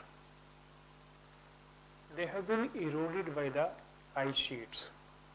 Ice sheets of the ice age. And ice age is about 1.8 million years away. There are other features also, like roches mutane, such type of rocks. So they are also devoid of soil. Without soil, barren rocks, polished rocks. But there are so many deposition also. Erratics is one, which you will find in such areas in the periglacial landforms. The others are depositional features.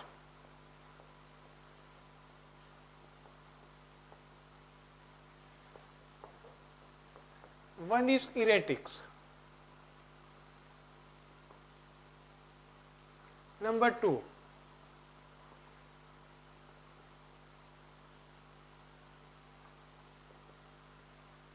till moraines.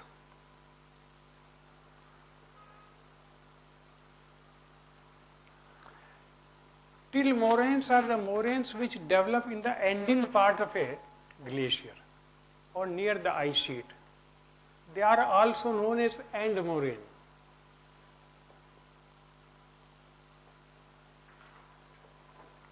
And in moraines there is assorted type of sediment, silt, sand, gravel, pebble, shingle, etc.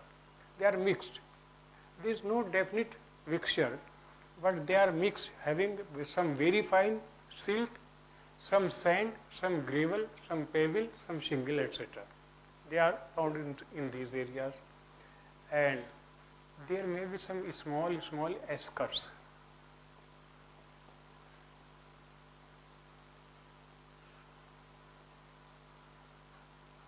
And basket of eggs.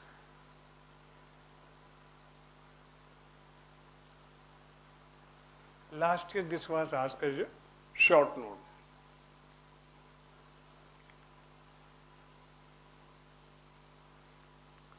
And further, you know, you have done in the NCERT book, there are other types of moraines also. Moraine is a word of which language? Sharma? किस भाषा का लफ्ज है? No, French. Moraine is from French language.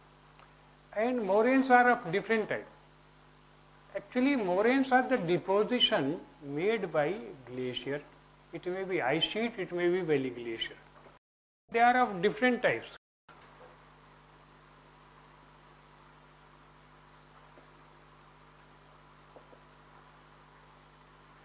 Number one,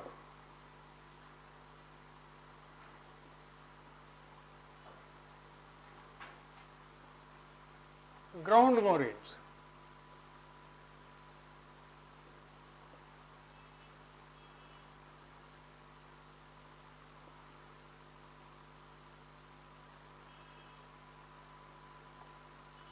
Lateral moraines.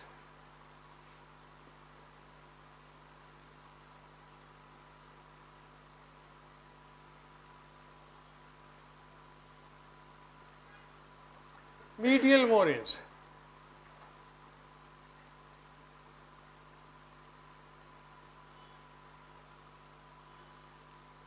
Till moraines or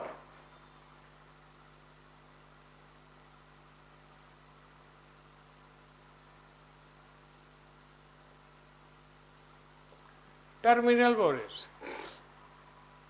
This is also known as outwash plain.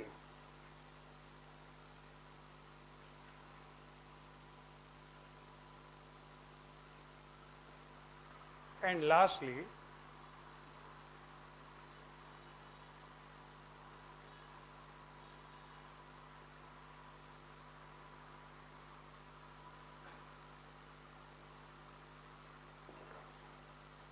and glacial moraines.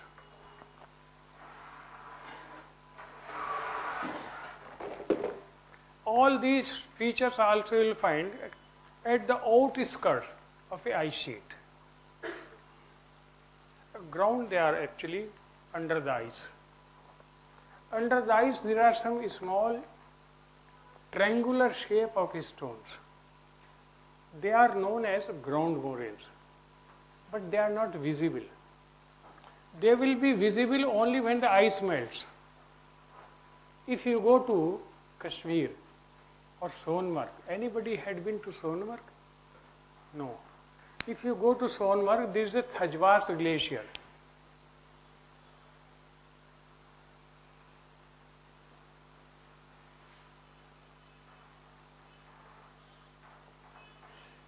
Generally, people go there during the summer season. So the ice melts and you will find a number of rock pieces of different shape, conical shape, different type. They are ground moraines. In winter, they get buried under the ice. Now, snowfall has already been started in Sonmarg, so all these ground moraines are under ice. When the ice will melt, one can observe, one can see them. This is simple, they are under the ice. In the winter season, in summer, when the ice melts, they are visible. The second is the lateral moraine. If there is a glacier and some deposition is taking place on the bank, on the side, their valley is U-shaped valley. If some deposition is on this side or this side, they are known as lateral moraines. Bagli, आसपास इधर उधर. They are known as the lateral moraines. Then medial moraines. If there are two glaciers and they are merging with each other, one glacier from this side,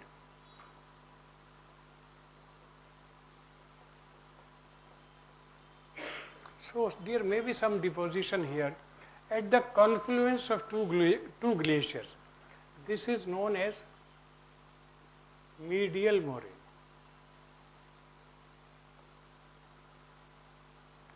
And till moraine is in front here,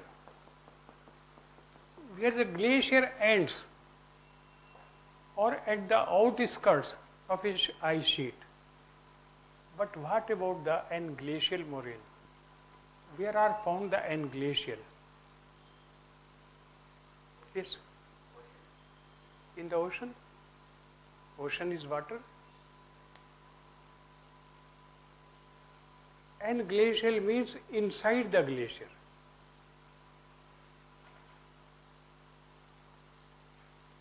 And I will explain you because I have some experience of this. Actually, when the ice falls, it is white.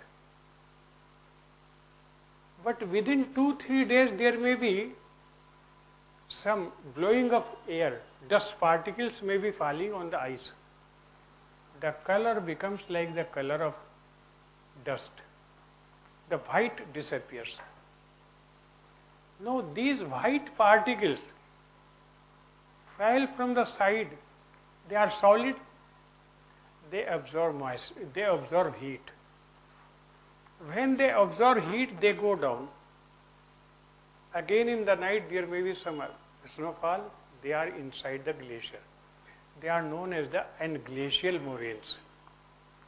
I will give a very simple example. If you visit a glacier, carry one carbon paper with you as an experiment. Naturally you will be visiting a glacier in case you are visiting in the daytime. In the daytime when the sun is bright, so do this experiment. Put the carbon paper on the ice and sit there. carbon is black. If the sun is shining, this carbon will become warm. And since it is warm, the water from below will start melting because it has absorbed some heat. Within half an hour, it will start going down. And if you stay there for 2-3 hours, the carbon paper will disappear. Where it has gone? It has gone inside the ice. That became a part of the glacier. So in the glaciers, some weathered material fall from both sides because U-shaped valley, this is the valley U-shaped, something may be falling from this side, this side. These solid particles absorb some heat and they go inside. And they move with the body of the ice. They are known as the glacial. NCERT को ध्यान से पढ़िए, हो सकता है ये ना दिया हो उसमें, glacial moraine.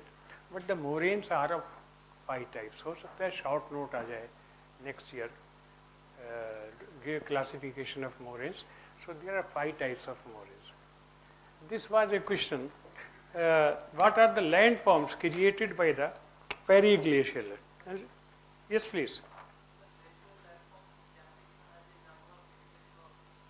Yes, so they are. In the periphery of a ice sheet, you will find these features. And eskers, drumlins or basket of eggs, they develop when there is some melting of ice. Only the small rivulets, they create them. When ice is melting, on the outskirts of the ice sheets also you will find them.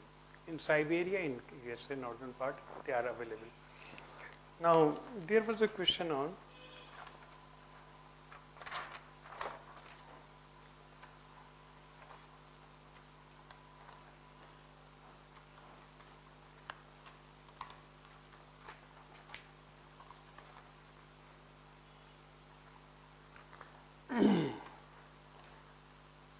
Kuhn's model, which has not been taught.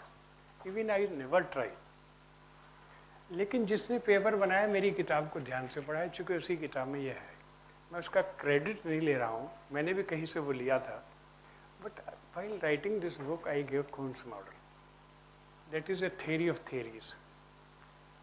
और paper setter वो है जिसने किताब पढ़ के MA किया होगा, वो प्रोफेसर हो चुका है और उसने Kuhn's मॉडल पूछा, जबकि आपके कोर्स में नहीं है. अगर मैं इम्तहान देता तो I would have written to the UPSC कि this question is out of course. क्योंकि आपके जो मॉडल्स की यूनिट में उसमें Kuhn's है ही नहीं. उसमें सेंट्रल प्लेस थ्योरी है, उसमें वेबर्स थ्योरी है, वॉन्थोनियन मॉडल है, डेमोग्राफिक ट्रांजिशन है, बहुत सारी थ्योरीज हैं, लेकिन Kuhn's का मॉडल नहीं. और वो मॉडल अगर है तो सिर्फ मेरी किताब में है, अनफॉर्चुनेटली और फॉर्चुनेटली. और मैं ये किताब भी लाया हूं.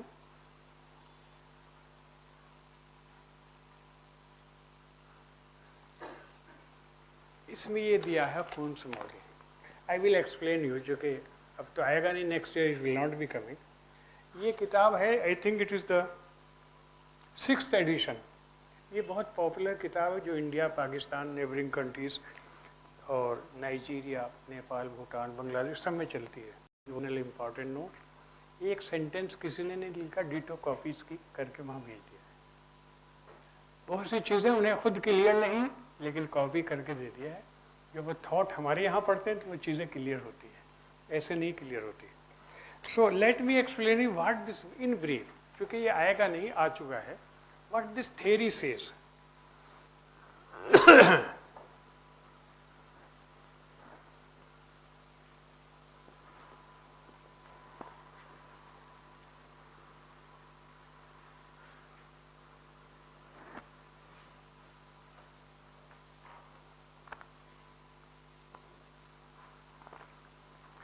Simple language में, Kuhn was a scientist from USA, from Chicago.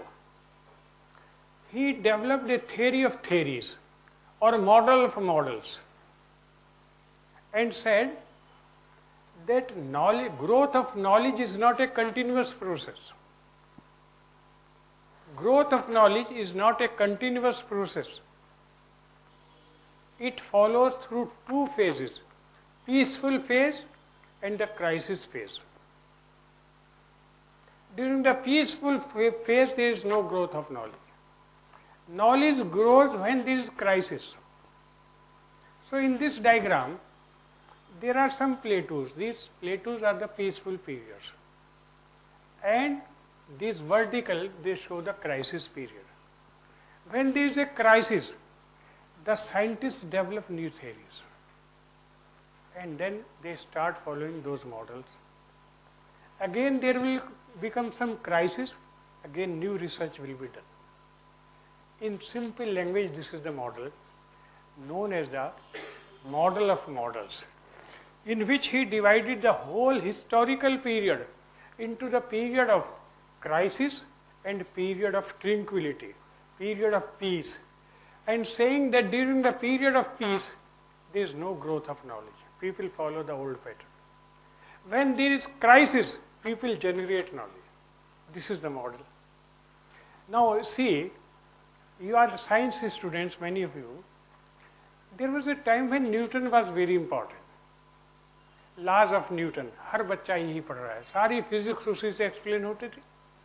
Laws of Newton. But when there came a crisis and Newton's laws start failing, then some new physics was created. This is actually a simple example. When actually universal laws means if you are trying a law 10,000 times, 10,000 times the result should be the same. Then it is a universal law. The result will be the same. But if the result is like 9,999 by 10,000, it means your theory is failing once. Then it is a crisis. And Kuhn said knowledge will be created here. When Newton started failing, the theory of relativity came. A new knowledge was created.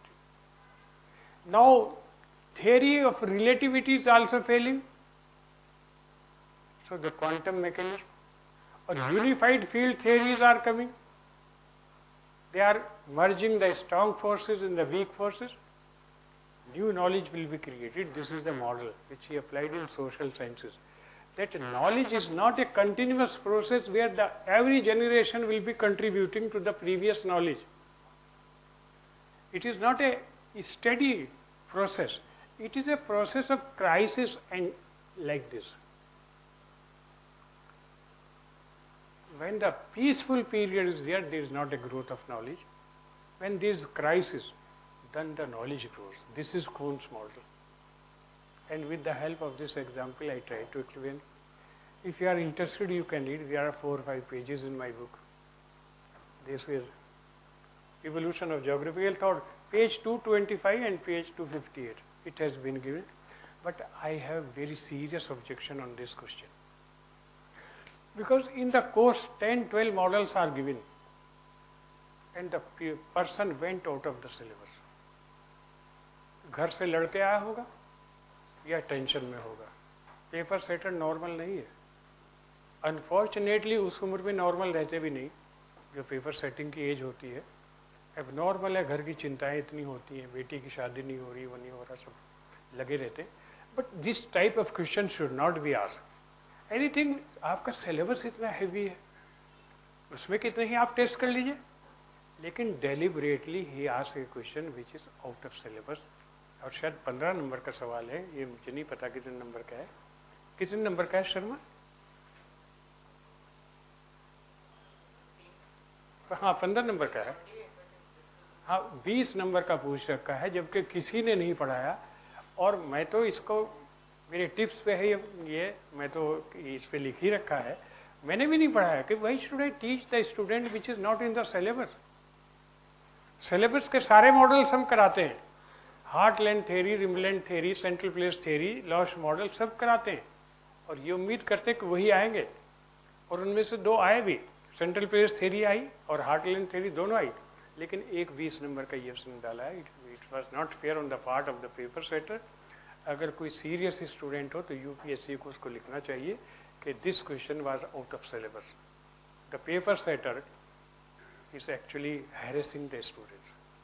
ऐसा नहीं होना चाहिए। लिए है simple है, अगर आप इसको 2 दफा पढ़ेंगे तो ये बिल्कुल आपकी समझ में आ जाएगा। सिंपल आइडिया ये है कि नॉलेज कंटिन्यूअस ग्रोथ नहीं होती है कि हर आने वाली पीढ़ी उसमें ऐड करती चली जाए। ये क्राइसिस में डेवलप होती है, जब संकट में होता है तो नई नॉलेज आती है। पीरियड ऑफ क्राइसिस में ग्रोथ होती है नॉलेज की, वरना फिर नॉर्मल तरीके से जीवन चलता है, सिंपलीफाई होता है। ये है खून्स मॉडल, इसको पढ़ लेना आप लोग, किताब से दिया हुआ है, इवोल्यूशन ऑफ ज्योग्राफिकल थॉट में मैंने रेफरेंस भी दिया है। This is a very popular book, evolution of geography, page 225 and 258। इसका जो 6th एडिशन है उसमें ये दे रखा है। Yes please. पार्डन?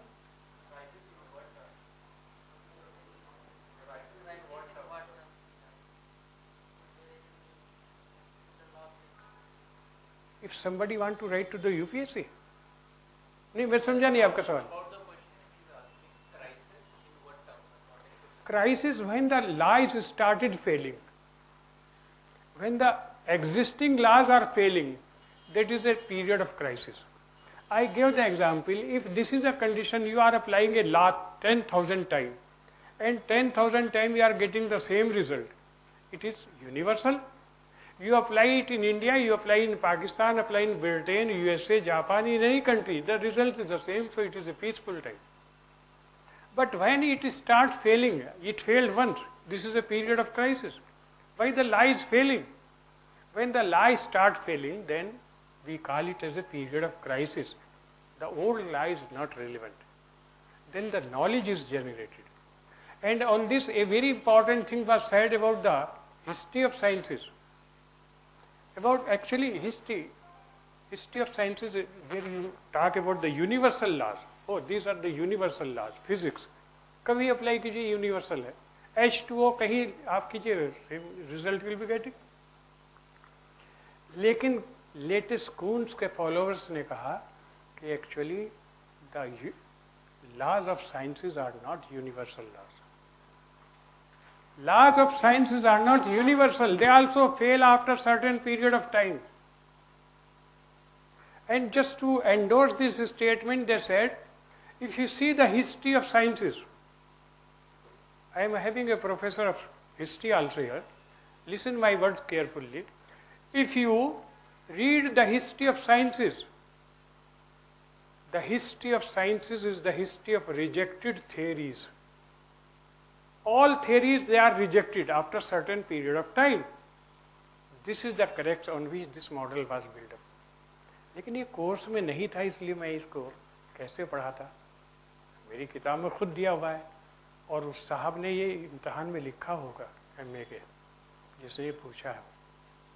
बहुत सारे उस वक्त के लोग जो एमए करके लेक्चरर हुए, रीडर हुए, प्रोफेसर हो चुके हैं, यूपीएससी में आते हैं, इसलिए उसने कहा कि ये पूछता हूँ, देखो करके दिखाओ। ऐसे ऐसे सरफिर लोग हैं, बट इट इज़ अनफेयर, क्योंकि आपका कोर्स ऑलरेडी इतना हैवी है। हम तो अपनी एड़ी चोटी का जोर लगाते हैं अपने बच्चों के साथ कि इनका बेसिक नॉलेज पूरी क्लियर हो जाए। उससे हट के भी आप पूछ रहे हैं, ये तो इट इज़ टू मच।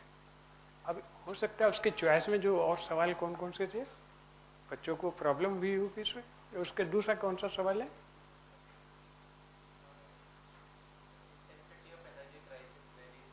ये तो ठीक है, इजी है,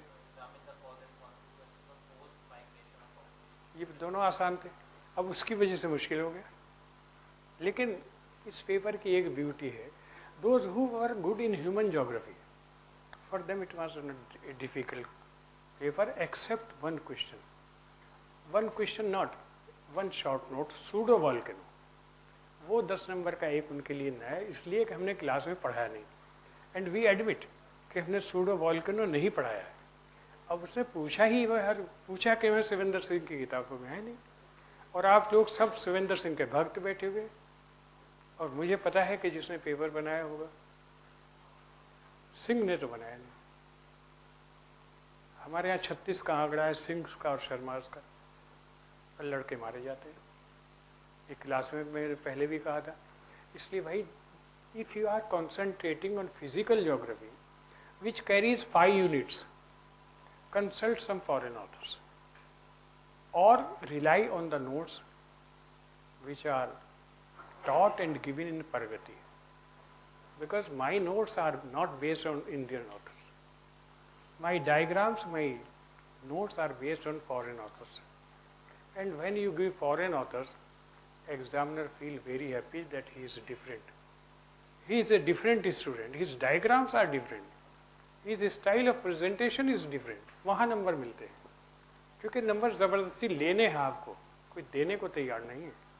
They are not our relatives. हमारे फादर इन लॉ थोड़ा ही है कि वो लीनियंसी बरतेंगे. वो तो they try to fail you as much as possible. क्योंकि उनके पास चॉइस है फेल करने के लिए. इसलिए anyhow, excluding that short note, pseudo volcano, the paper was on the expected line. Laws of atmospheric circulation, I think it was 20 marks question. जो second question है उत्तम Sharma. See the question number 2, part 1.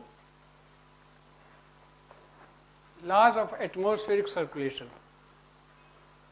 ये मैं अपने students को पढ़ा चुका हूँ क्लाइमेटोलॉजी में. 20 का है तो ये बहुत बढ़िया था. It was a good one. And there are 4 laws.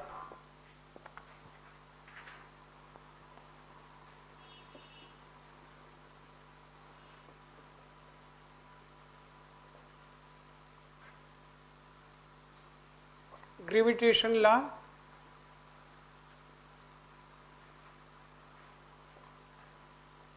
gradient force,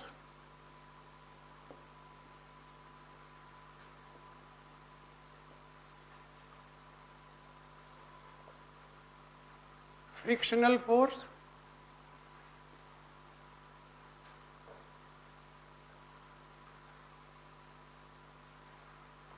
Coriolis force.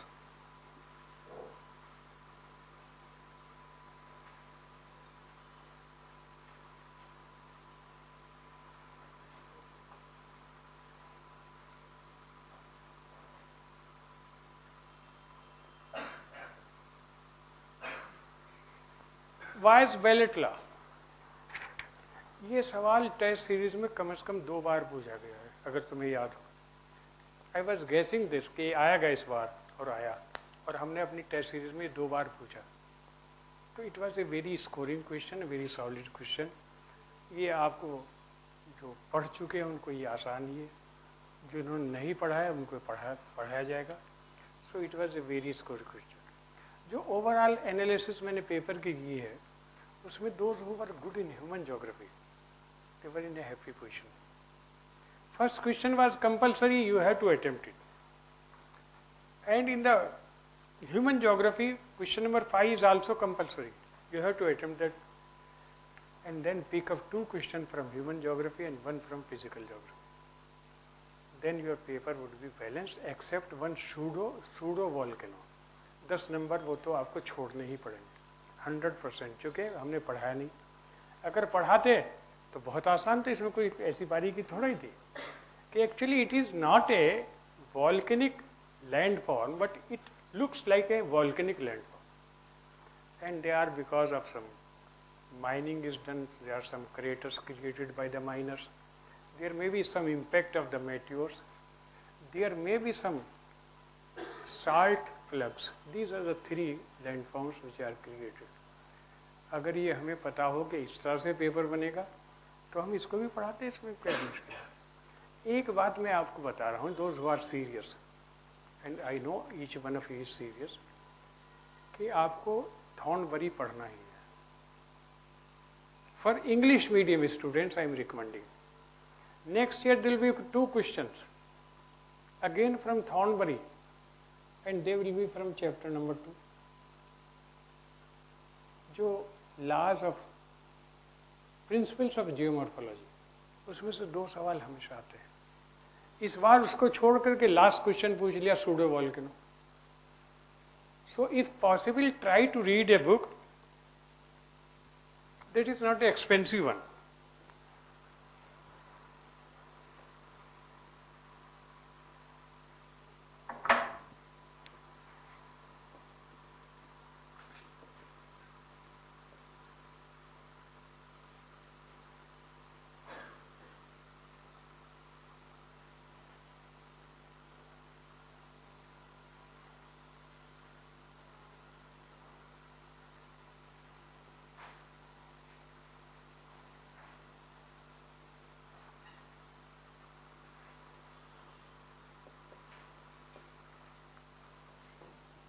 Each English medium student should have this book on his table.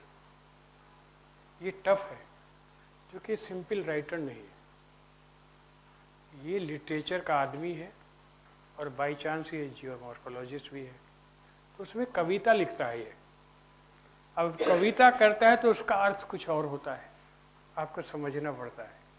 इसे टफ लैंग्वेज है, but always some questions are coming only from this book. क्योंकि कवि क्या कह रहा है वो तो वही जानता है, उसके मन में क्या था जब ये कविता उसने कंपोज की है। तुम मेरे पास होते हो गोया जब कोई दूसरा नहीं होता। अब इसका अर्थ निकालते रहिए, भगवान से कह रहे हैं या बच्चों से कह रहे हैं या अपने बिलवर्ड से कह रहे हैं। तुम मेरे पास होते हो गोया जब कोई दूसरा नहीं होता। तो कवि ने कब ये कैसे कहा होगा ये तो वही जानता है। इस पर ग्रंथ लिखे गए इन 2 पंक्तियों में। और मिर्जा गालिब ने कहा था कि मैं अपना पूरा दीवान दे दूंगा अगर ये 2 लाइन मुझे दे दे।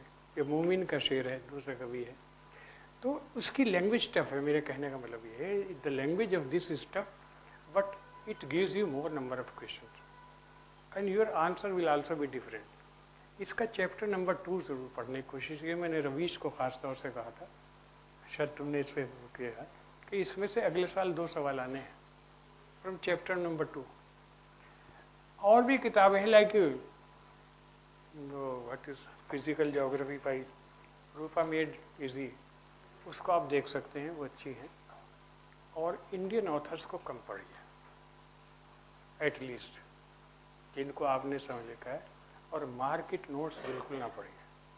कोई कितना भी कहे कि हमारे नोट्स बेस्ट हैं, वो कटिंग पेस्टिंग है ज़्यादातर। आपकी किताब अच्छी लगी उसमें से उठा लिया बोले, चूंकि इन्हें पैसे लेने होते हैं, लड़कों को कुछ पैसे चाहिए तो वो कॉन्ट्रैक्ट कर लेते हैं, हम आपको नोट्स देते हैं, आप हमें पैसे दीजिए। तो वो नोट्स जो है वो जेन्युइन या रिलायबल नोट्स नहीं होते, उससे काम नहीं चलता। Try to read original books, उनसे आपके कंसेप्ट क्लियर हो। मुश्किल नहीं है, लेकिन ये थोड़ा सा आपको अंडरस्टैंडिंग के साथ देखिए। जैसे इस साल आपने पेपर देख लिया कैसा आया है, एक क्वेश्चन तो मुझे 2 क्वेश्चन आउट ऑफ कोर्स लगे, जिसमें एक टाइम ज्योग्राफी है जो हैगर स्ट्रैंड का कंसेप्ट है, जो मैंने आपके साथ डिस्कस नहीं किया। स्वीडन का ज्योग्राफर है हैगर स्ट्रैंड, उसने टाइम ज्योग्राफी कही है। हालांकि कुछ लोग तो ऐसे ही अनस्टंट कहते थे टाइम ज्योग्राफी का क्या मतलब है।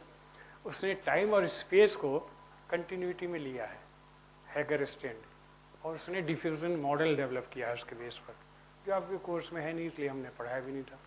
एक कून्स का मॉडल जो कहा कि knowledge is not growing steadily, that every generation will be contributing knowledge. Knowledge grows when some laws start failing, and those laws when they start failing, that is a period of crisis. So knowledge grows during the period of crisis, not during the period of peace. In 2 sentence जो नहीं आना है उसको हम क्यों पढ़े, लेकिन मैं अपनी किताब में दे रखा है कून्स का मॉडल, और पढ़ाते इसलिए नहीं कि भाई कोर्स में नहीं है तो भाई should be teach it. So if there is any question or query in your mind, मेरी तबीयत ठीक नहीं है, लेकिन क्योंकि नोटिफाई किया हुआ था कि यहाँ पर एक पेपर एनालिसिस होनी है, तो मुझे आना तो पड़ा। और ये मैं बहाना नहीं कर रहा हूँ, वाकई तबीयत ख़राब है, लेकिन ये बहाना चलेगा भी नहीं, चूँकि बुखार में तो मैं 1 हफ्ते से पढ़ा रहा हूँ, हफ्तों से मैं बीमार ही चल रहा हूँ, और आपकी टाइम की वैल्यू देखते हुए मैं गैर हाजिर नहीं होता। So I made myself present. अगर कोई क्वेरी या कोई क्वेश्चन आपको पूछना हो, इम्तहान कैसे दें, किस चीज़ की एहतियात करें, क्या करें क्या ना करें, तो you can ask me any question. I have enough experience of all these things. Yes please.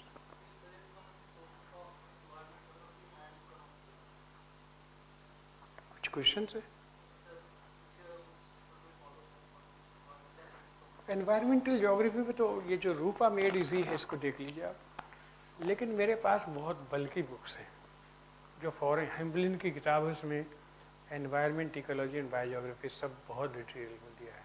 Kristofferson ने बहुत अच्छा लिखा है, और ये सोर्स है शायद हर एक टीचर आपको बताएगा भी नहीं। उनमें आप पढ़िए स्पेशली बायोम्स।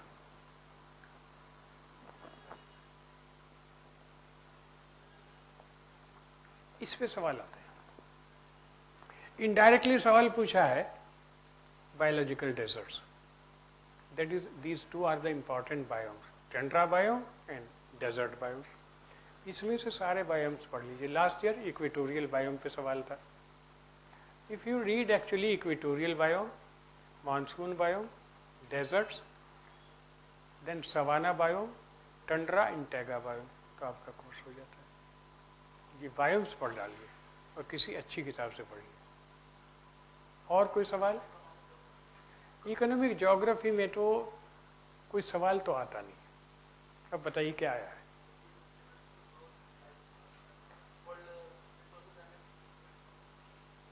रिसोर्सेज के लिए देखिए, आप वो पढ़ें आपकी एनर्जी वेस्ट ना हो। रिसोर्सेज क्या है? 4 तरह के रिसोर्स होते हैं। बायोटिक रिसोर्सेज, जिसमें फॉरेस्ट और फिशरीज आ जाएंगे, mineral resources, water resources and soil resource. ये 4 रिसोर्स हैं। जो सॉइल रिसोर्सेज और सारे एग्रीकल्चर विटलरी का क्लासिफिकेशन आ गया। फॉरेस्ट रिसोर्सेज और फिशरीज वो कहीं से आप पढ़ लीजिए। वर्ल्ड में फिशरीज की फिशिंग ग्राउंड कौन से होती है और क्या क्या प्रॉब्लम्स है उनकी, कौन कौन से फिश हैं। फॉरेस्ट एरियाज कौन से, उसको पढ़ लीजिए। फिर इसके साथ है मिनरल रिसोर्स। मिनरल्स अगर आप पीरियडिक टेबल उठा के देखें तो n नंबर ऑफ मिनरल्स है। कितनों को याद करेंगे? अगर सारे मिनरल्स पे आप तैयारी करने लगे तो गारंटी है फेल होने की। आप सिर्फ 2-3 मिनरल्स याद कीजिए। कोल है, पेट्रोलियम, आयरन ओर, ये मिनरल्स हैं जिन पे सवाल आएंगे। ये कहाँ है, कहाँ पाए जाते हैं, कहाँ यूज होते हैं। बहुत ज्यादा ना कीजिए। एक मेरी किताब है इंडियन एंड वर्ल्ड ज्योग्राफी, सिर्फ उसमें थोड़ा सा पढ़िए। इंडियन एंड वर्ल्ड ज्योग्राफी, चूंकि ये आता ही नहीं सवाल। अब ऐसी चीज पे मेहनत करें और इतनी मेहनत करें कि उसी में लगे रहें, वो वेस्टेज ऑफ टाइम होता है। तो इकोनॉमिक ज्योग्राफी, अगर आपको ये पता है कि कोयला दुनिया में कहाँ कहाँ होता है, 8-10 बेसिन आपको याद हैं। सार रूर बेसिन है, सार बेसिन है, साइलिसिया बेसिन है, पिचोरा बेसिन है, कारागांडा बेसिन है, इंडिया के छोटा नागपुर का प्लेटू आप जानते हैं, ये अपलेशियन माउंटेन्स जानते हैं। ये आपको 8-10 पता है तो वैसे सारी कहानी बन जाएगी। And coal is of 4 types, anthracite, bituminous, lignite and peat. उनको आप दे दीजिए, इसका डिस्ट्रीब्यूशन शो कीजिए। अब कहाँ यूज होता होगा? Either it is use for the metallurgy और for the generation of thermal power. ये सवाल ऐसे हैं कि जिसको थोड़ी नॉलेज के साथ भी किया जा सकता है। लेकिन अगर आप इसको इन डेप्थ जाना चाहें तो आप कोस्टा बिड की ऊपर पढ़ें, world geography by Costa bid.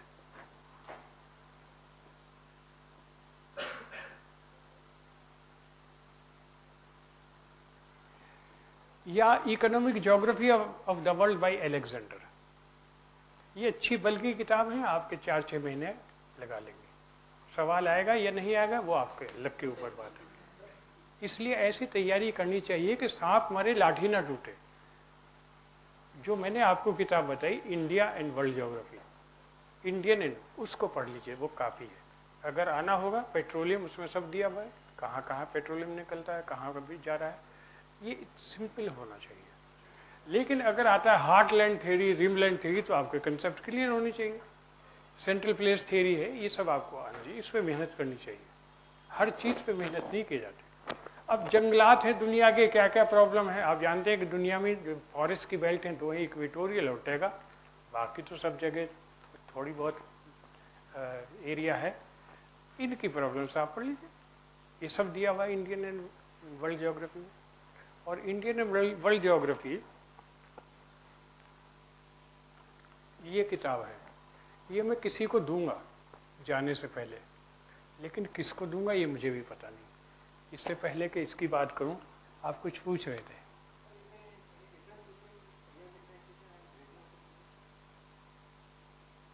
Aerial differentiation and regional, they are interchangeable. हाँ नहीं, दोनों दिए हैं। Hartshorne says this is areal differentiation. Regional synthesis was given by idiographic scholars who said actually the objective of geography to superimpose physical and cultural variables over the other. And in areal differentiation, we highlight the unique things of two different areas. So Hartstone says that areal differentiation is the main area of geography, to highlight what is unique in different regions. In regional synthesis, we superimpose the physical parameters and the cultural parameters and demarcate the regions. That is the main difference. Suppose you are talking about Kashmir Valley. It has a terrain and topography. That is one map. Superimpose the climatic map, rainfall map, soils map, then population map, agricultural map, and divide it into small regions. That is synthetic geography, and that is regional geography. No, areal differentiation to highlight the unique features. Suppose you are comparing the Thar Desert with the Brahmaputra Valley. What are the unique in Thar Desert and what is unique in the Brahmaputra Valley? That is areal differentiation. No, you have to, if the short note is on areal differentiation, you have to start. This concept was given by Hartstone in 1939 in his book The Nature of Geography. यहाँ से लीजिए. According to him, the thrust area of geography is to describe and explain the unique features of each area. That is areal differentiation. उसको explain कीजिए आप. आपने coaching कहाँ से की है? की ही नहीं. की होगी तो बताओगे नहीं, मैं पूछे नहीं, वैसे ही पूछ लिया. तो कोई बताता नहीं है. Yes, please. जीएस में देना चाहिए ज्योग्राफी के लड़कों को. बिल्कुल. अगर पेट्रोलियम रिफाइनरीज पे सवाल आया है, so you should locate the important petroleum refineries of India.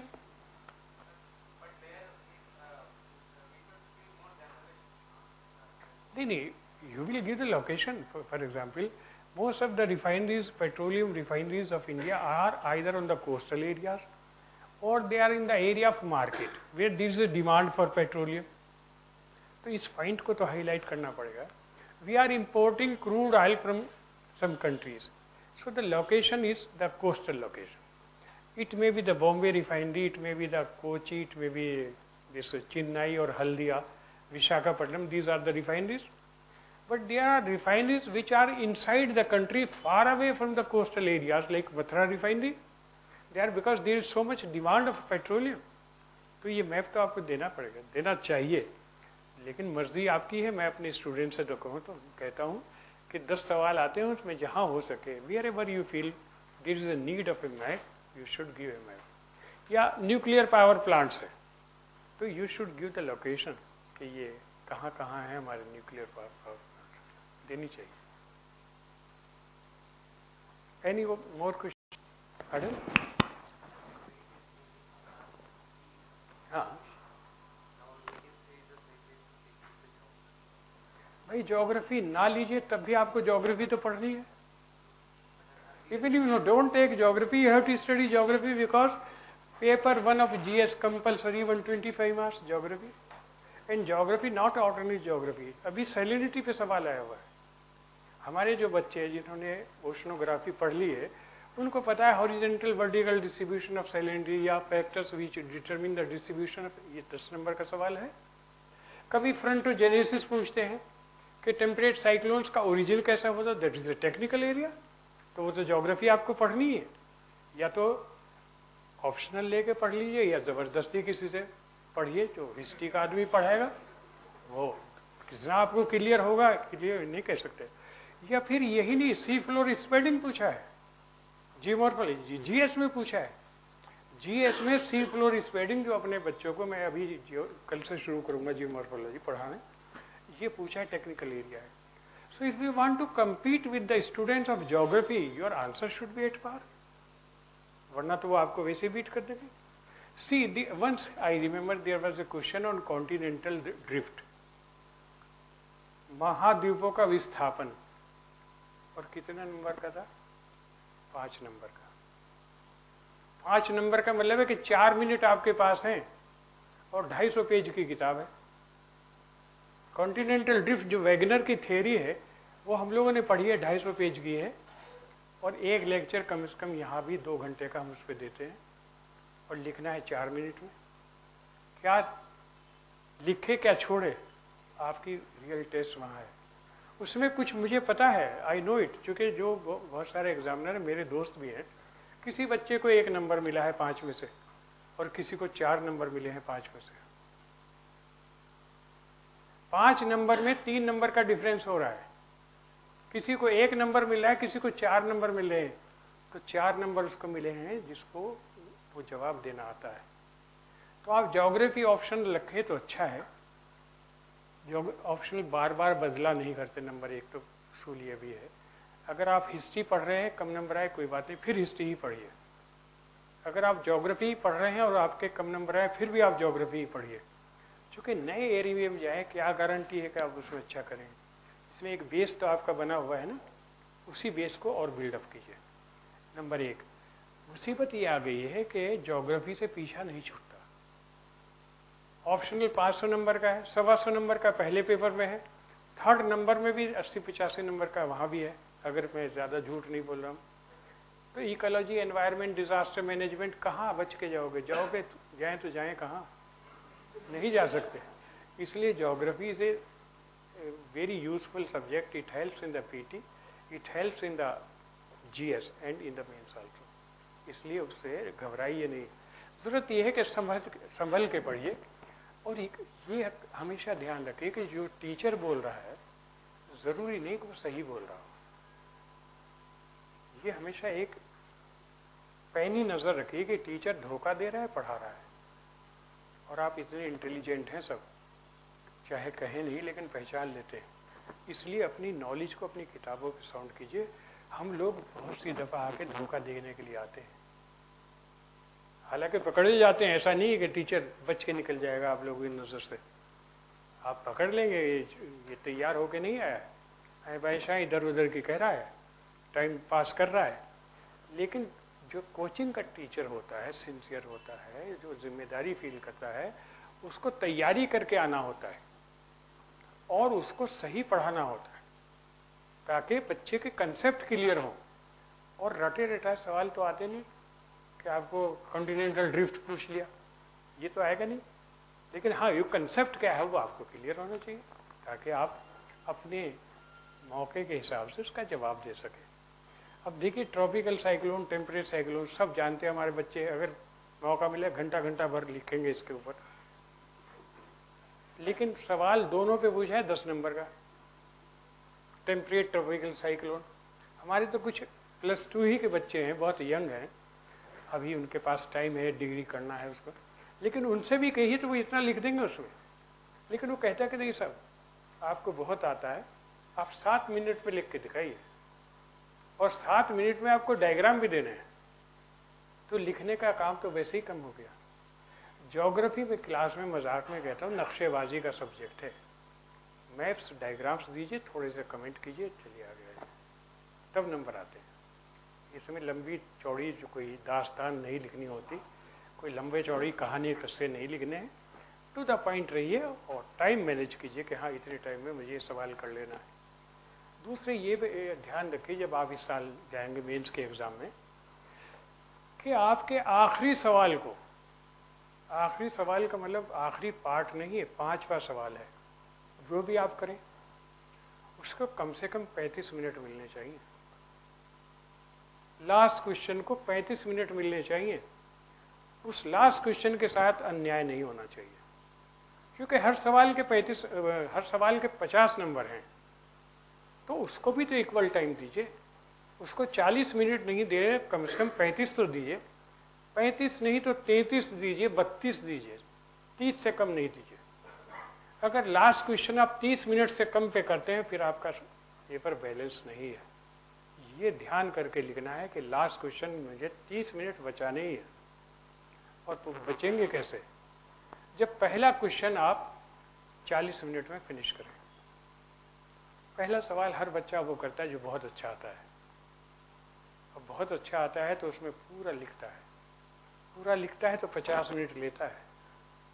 10 minute का घाटा एक सवाल में होता है। हो सकता है उसमें 50 में आपको 30 मिले, 32 मिल जाएंगे। आपको जो राइवल है उसको 26-27 मिलेगा। और लास्ट क्वेश्चन में उसने 35 मिनट दिए हैं, आपके पास 15 मिनट है।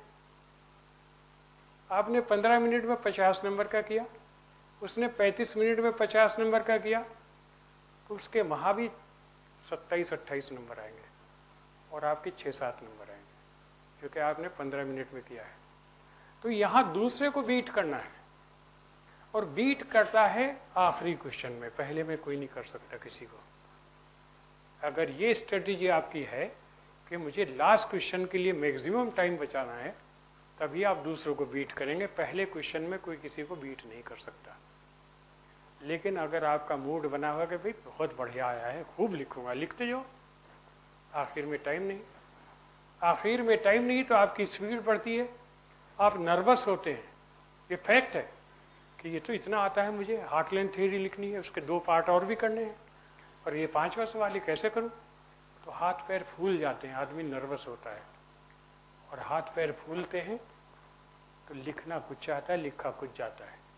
वो जो मैंने कहा था कि राजधानी एक्सप्रेस चलती है, फिर अभी बुलेट ट्रेन की तरह अगर आप लिखेंगे तो फिर वो पढ़ा नहीं जाता। अब जब पढ़ा नहीं जाता तो लिखिए या ना लिखिए बराबर है। एग्जाम नहीं समझता है, पता नहीं क्या लिखा है, पढ़ा ही नहीं जाता। जो पढ़ा नहीं जाता उस पर 2-4 नंबर वो दे के छोड़ देगा कि he is not IAS metal. IAS metal होता है कि आखिरी सवाल का आखिरी वर्ड तक पढ़ा जाए, ये आपको ध्यान रखना है। और ये तभी हो सकता है जब आप शुरू से टाइम को मैनेज करते हो और इधर उधर की बकवास ना करके टू द पॉइंट लिखते हो। क्योंकि यहाँ आपको जाखू पर्वत नहीं लाके रखना कि हनुमान जी पूरा उठा ले। इस एग्जाम में सिर्फ संजीवनी बूटी देनी होती है। अब हनुमान जी तो उठा ले, छाट लीजिए संजीवनी बूटी कौन सी है। आपने रख दिया सब उलट के, एग्जामिनर के ऊपर छोड़ दिया, आप देख लीजिए कौन कौन से पॉइंट ठीक है हमारे, दे दीजिए नंबर जो कुछ देना है। आपको जो कुछ करना था कर दिया, और उसको जो कुछ करना है वो करेगा। वो काट कूट करके कहेगा ये तो डिजर्व ही नहीं करता, अब अगले साल तुम फिर तैयारी करो। तो तैयारी इसकी इतनी मुश्किल नहीं है अगर टीचर सिंसियर हो और बच्चों को बताता हो कि भाई तुमको ऐसे करना है। ये सवाल 18 मिनट का है, ये 14 मिनट का है, ये 7-8 मिनट का है, इतना ही करना है। अगर पेपर क्वेश्चन बाहर से आया, जैसे कून्स का मॉडल आया, जिसमें मुझे बहुत गुस्सा है कि क्यों पूछा है जबकि कोर्स ही में नहीं है। आपको भी होना चाहिए भाई, कोर्स में नहीं है। आप कोर्स में से कुछ भी पूछिए, हम लिखेंगे। लेकिन अगर पेपर सेटर इस तरह का है कि वो कोर्स से बाहर पूछा है, तो ये दुख की बात है, अफसोस की बात है। बाकी कोई चीज़ ऐसी नहीं आती जो हमारे बच्चे ना कर सकते हों, सब कर सकते हैं। थोड़ा सा सोचने की जरूरत है, सब आसान है। इसलिए ज्योग्राफी आप ना भी पढ़ना चाहें तो पढ़ना तो पड़ेगा अगर आईएएस बनना है। हवा में बातें होती हैं, इसमें सारी चीज़ें उलझी हुई हैं, लेकिन इतना मुश्किल नहीं जितना इसको आप समझते हैं। आसान सब्जेक्ट है, अगर आप थोड़ा सा सीरियसली होकर के काम करें, क्लास को ध्यान से सुने और 1-2 घंटा जाके घर उस पर काम कर लें, then it is very easy, it's not a difficult subject. कोई और सवाल पूछना है किसी को? मैं काफ़ी टाइम लगा लिया आप लोगों का, मेरी खुद तबीयत ठीक नहीं थी और मैं बहाना नहीं करता हूँ, लेकिन आप लोगों से मिलकर मुझे बड़ा अच्छा लगा। ये बच्चे बेचारे छोटे छोटे भी आए हैं और वैसे इसके फ्रेंड्स हैं, मैं सबका इनका एक बार फिर वेलकम कहता हूँ, और उम्मीद करता हूँ कि 2018 का पेपर जो आएगा वो ऑन द लाइन्स आएगा। वैसे हमारे टेस्ट सीरीज़ के बहुत सवाल आए हैं, population is a social capital, heartland theory, rimland theory, atmosphere circulation, सब करे कराए आए हैं, सॉलिड क्वेश्चन है। तो मैं आपको आशीर्वाद भी देता हूँ और दुआ करता हूँ कि आप लोग का पीटी आसानी से क्लियर हो जाए, और फिर मेन से आप रिजल्ट ला करके अपनी फैमिली के लिए एक एसेट बने, अपने रिश्तेदारों के लिए एक मिसाल बन जाएं, और फिर आपसे मोटिवेट होकर और बहुत सारे बच्चे भी आईएएस आईपीएस बने। इन वर्ड्स के साथ मैं परमिशन लेता हूँ, और मेरे ख्याल से मेरी दवाई का टाइम भी हो गया। तो पीछे वीरेंद्र मुझे कह भी रहे हैं कि ख़त्म कीजिए। फिर मिलेंगे अगर खुदा लाया, और wish you all the best. Thank you very much, see you.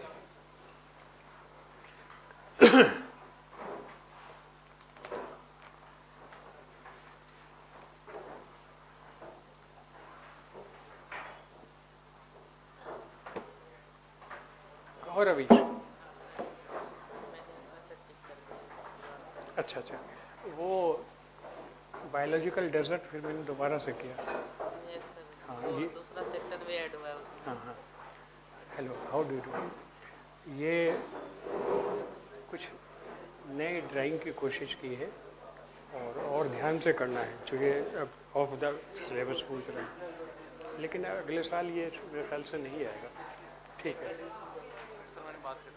हाँ हाँ जरूर कर लीजिए। सर मैं जम्मू एंड कश्मीर से आया हूँ। हाँ हाँ, your good name? Dinesh. Dinesh? हाँ जी। किसने, उसने सिमरनदीप ने भेजा है? नहीं, अच्छा अच्छा, मैंने सर वो एक्चुअली देखा था आपने हिंदू पे इसका आया हुआ था। ऐड था? हाँ जी, ऐड। अच्छा अच्छा। सर मैं वो केएस की तैयारी कर रहा था, कश्मीर एडमिनिस्ट्रेटिव सर्विसेज की। हाँ हाँ कीजिए। तो सर पेपर 2015 से भरे हुए हैं। एक मिनट मैडम, ये मेरे पास 2-3 किताबें हैं, ये आप ले लीजिए, जिसको चाहे दे दीजिए। Yes yes. सर मेरा मन था कि सर मैं केएस की तैयारी कर रहा था, तो हाँ 2015 से फॉर्म भरा हुआ है। हाँ तो प्री क्वालिफाई वो मेन स्ट्रीम ले रहे हैं हमारा कंडक्ट में। हाँ। तो सर बड़ा लटका हुआ बड़ा सिस्टम वगैरह, यूपीएससी कभी सोचा नहीं था। तो आप यूपीएससी क्यों नहीं देते? सर हमें था कि हमें लगता था कि बड़ा ये वो है सब जो ग्रेजुएट है सभी देते हैं। और अब तो कश्मीर के 8 बच्चे आए थे पिछले साल। हाँ जी, जे के तभी उस चीज़ का है कि नहीं जे के 8 बच्चों ने किया है लास्ट ईयर कंप्लीट। अनबिलीवेबल है। सर 15 बच्चों का है। 15 का? 15 बच्चों का। मुझे तो 8 ही का पता है। 15 8 वैली के होंगे फिर। हाँ जी शायद। हाँ, जे के रिजल्ट बहुत अच्छा आ रहा है। अब देखो मैंने कितने नक्शे बनाए तुम लोगों के। ये सब सारे नए, सब नए बनाए। सर वही मैंने चीज़ पूछी थी कि सर मैंने जैसे फिजिकल पोर्शन स्ट्रॉन्ग किया हुआ है, इंडियन ज्योग्राफी ठीक है मेरी, लेकिन ह्यूमन ज्योग्राफी बहुत ही वर्स्ट है। मीन्स वैसा नहीं है। ह्यूमन ज्योग्राफी आप हमारे यहाँ ज्वाइन कर लीजिए। वही सर मैंने पूछा था आपसे, मैं उसके लिए मुझे बताऊँ क्या है।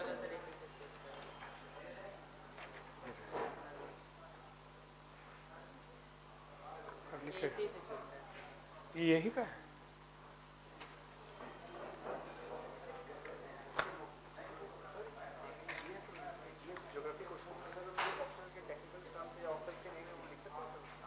क्यों नहीं लिख सकते? नहीं नहीं, कोई नहीं रुकता। ऐसे में रिफ्लेक्ट नहीं होना चाहिए ऑप्शनल की। भाई वो उनको पता है, कभी उन्होंने काफी जांची जो आपको बताते हैं। उनसे पूछिए आप फेल कितनी बार हुए, जो आपको ये गाइड करते हैं उनसे पूछिए सर आप कई बार कितनी बार फेल हुए हैं, कभी पूछा उनसे? जो आपको कहते हैं। मतलब जनरल नहीं जनरल कैसे? ऐसे में मतलब टॉपर ने कभी ये कहा? टॉपर कभी नहीं कहेगा, जो फेल हुए हैं वो कहते हैं। जनरल होता है तो जीएस जनरल है, मैं तो कहता हूँ फ्रंटोजेनेसिस है, उसमें जनरल क्या है? सैलिनिटी ऑफ द ओशन है, उसमें जनरल क्या है? सैलिनिटी ऑफ द ओशन आया है, उसमें जनरल क्या लेंगे? क्योंकि समंदर का पानी पीने में खारा लगता है, ये जनरल तो यही हुआ। आर्ट एंड कल्चर में भी क्या जनरल है सर? इसमें तो जनरल यही हुआ ना कि समंदर का पानी पिए तो उसे खारा लगता है और उनमें बीमारी हो जाएगी। जनरल तो ये है, लेकिन सैलिनिटी डिस्ट्रीब्यूशन है, कहाँ दुनिया के सागरों में कितनी सैलिनिटी है, क्यों है, सवाल तो उसमें पूछ रखा है। या सी फ्लोर स्प्रेडिंग है, जियोमॉर्फोलॉजी का टॉपिक है, तो उसमें क्या आप जनरल करेंगे? हाँ कॉन्टिनेंटल ड्रिफ्ट है, वो भी शॉर्ट नोट में आया हुआ है, तो उसमें जनरल क्या लिखते हैं? खैर हाँ, हिंदी मीडियम तो भाई आपको तो किसी हिंदी के प्रोफेसर का सहारा लेना चाहिए। और हिंदी के प्रोफेसर में किसी द्वेष भावना से नहीं कह रहा हूँ कि वहाँ दुकानें बहुत बड़ी बड़ी हैं, लेकिन पर्सनल जो टच है जैसा हमारे इन बच्चों से होता है वो शायद उनका नहीं।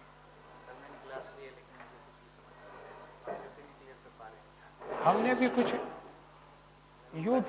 कुछ यूट्यूब पे लेक्चर सुने हिंदी के, और हमें पता चला क्या हो रहा है, समझिए। तो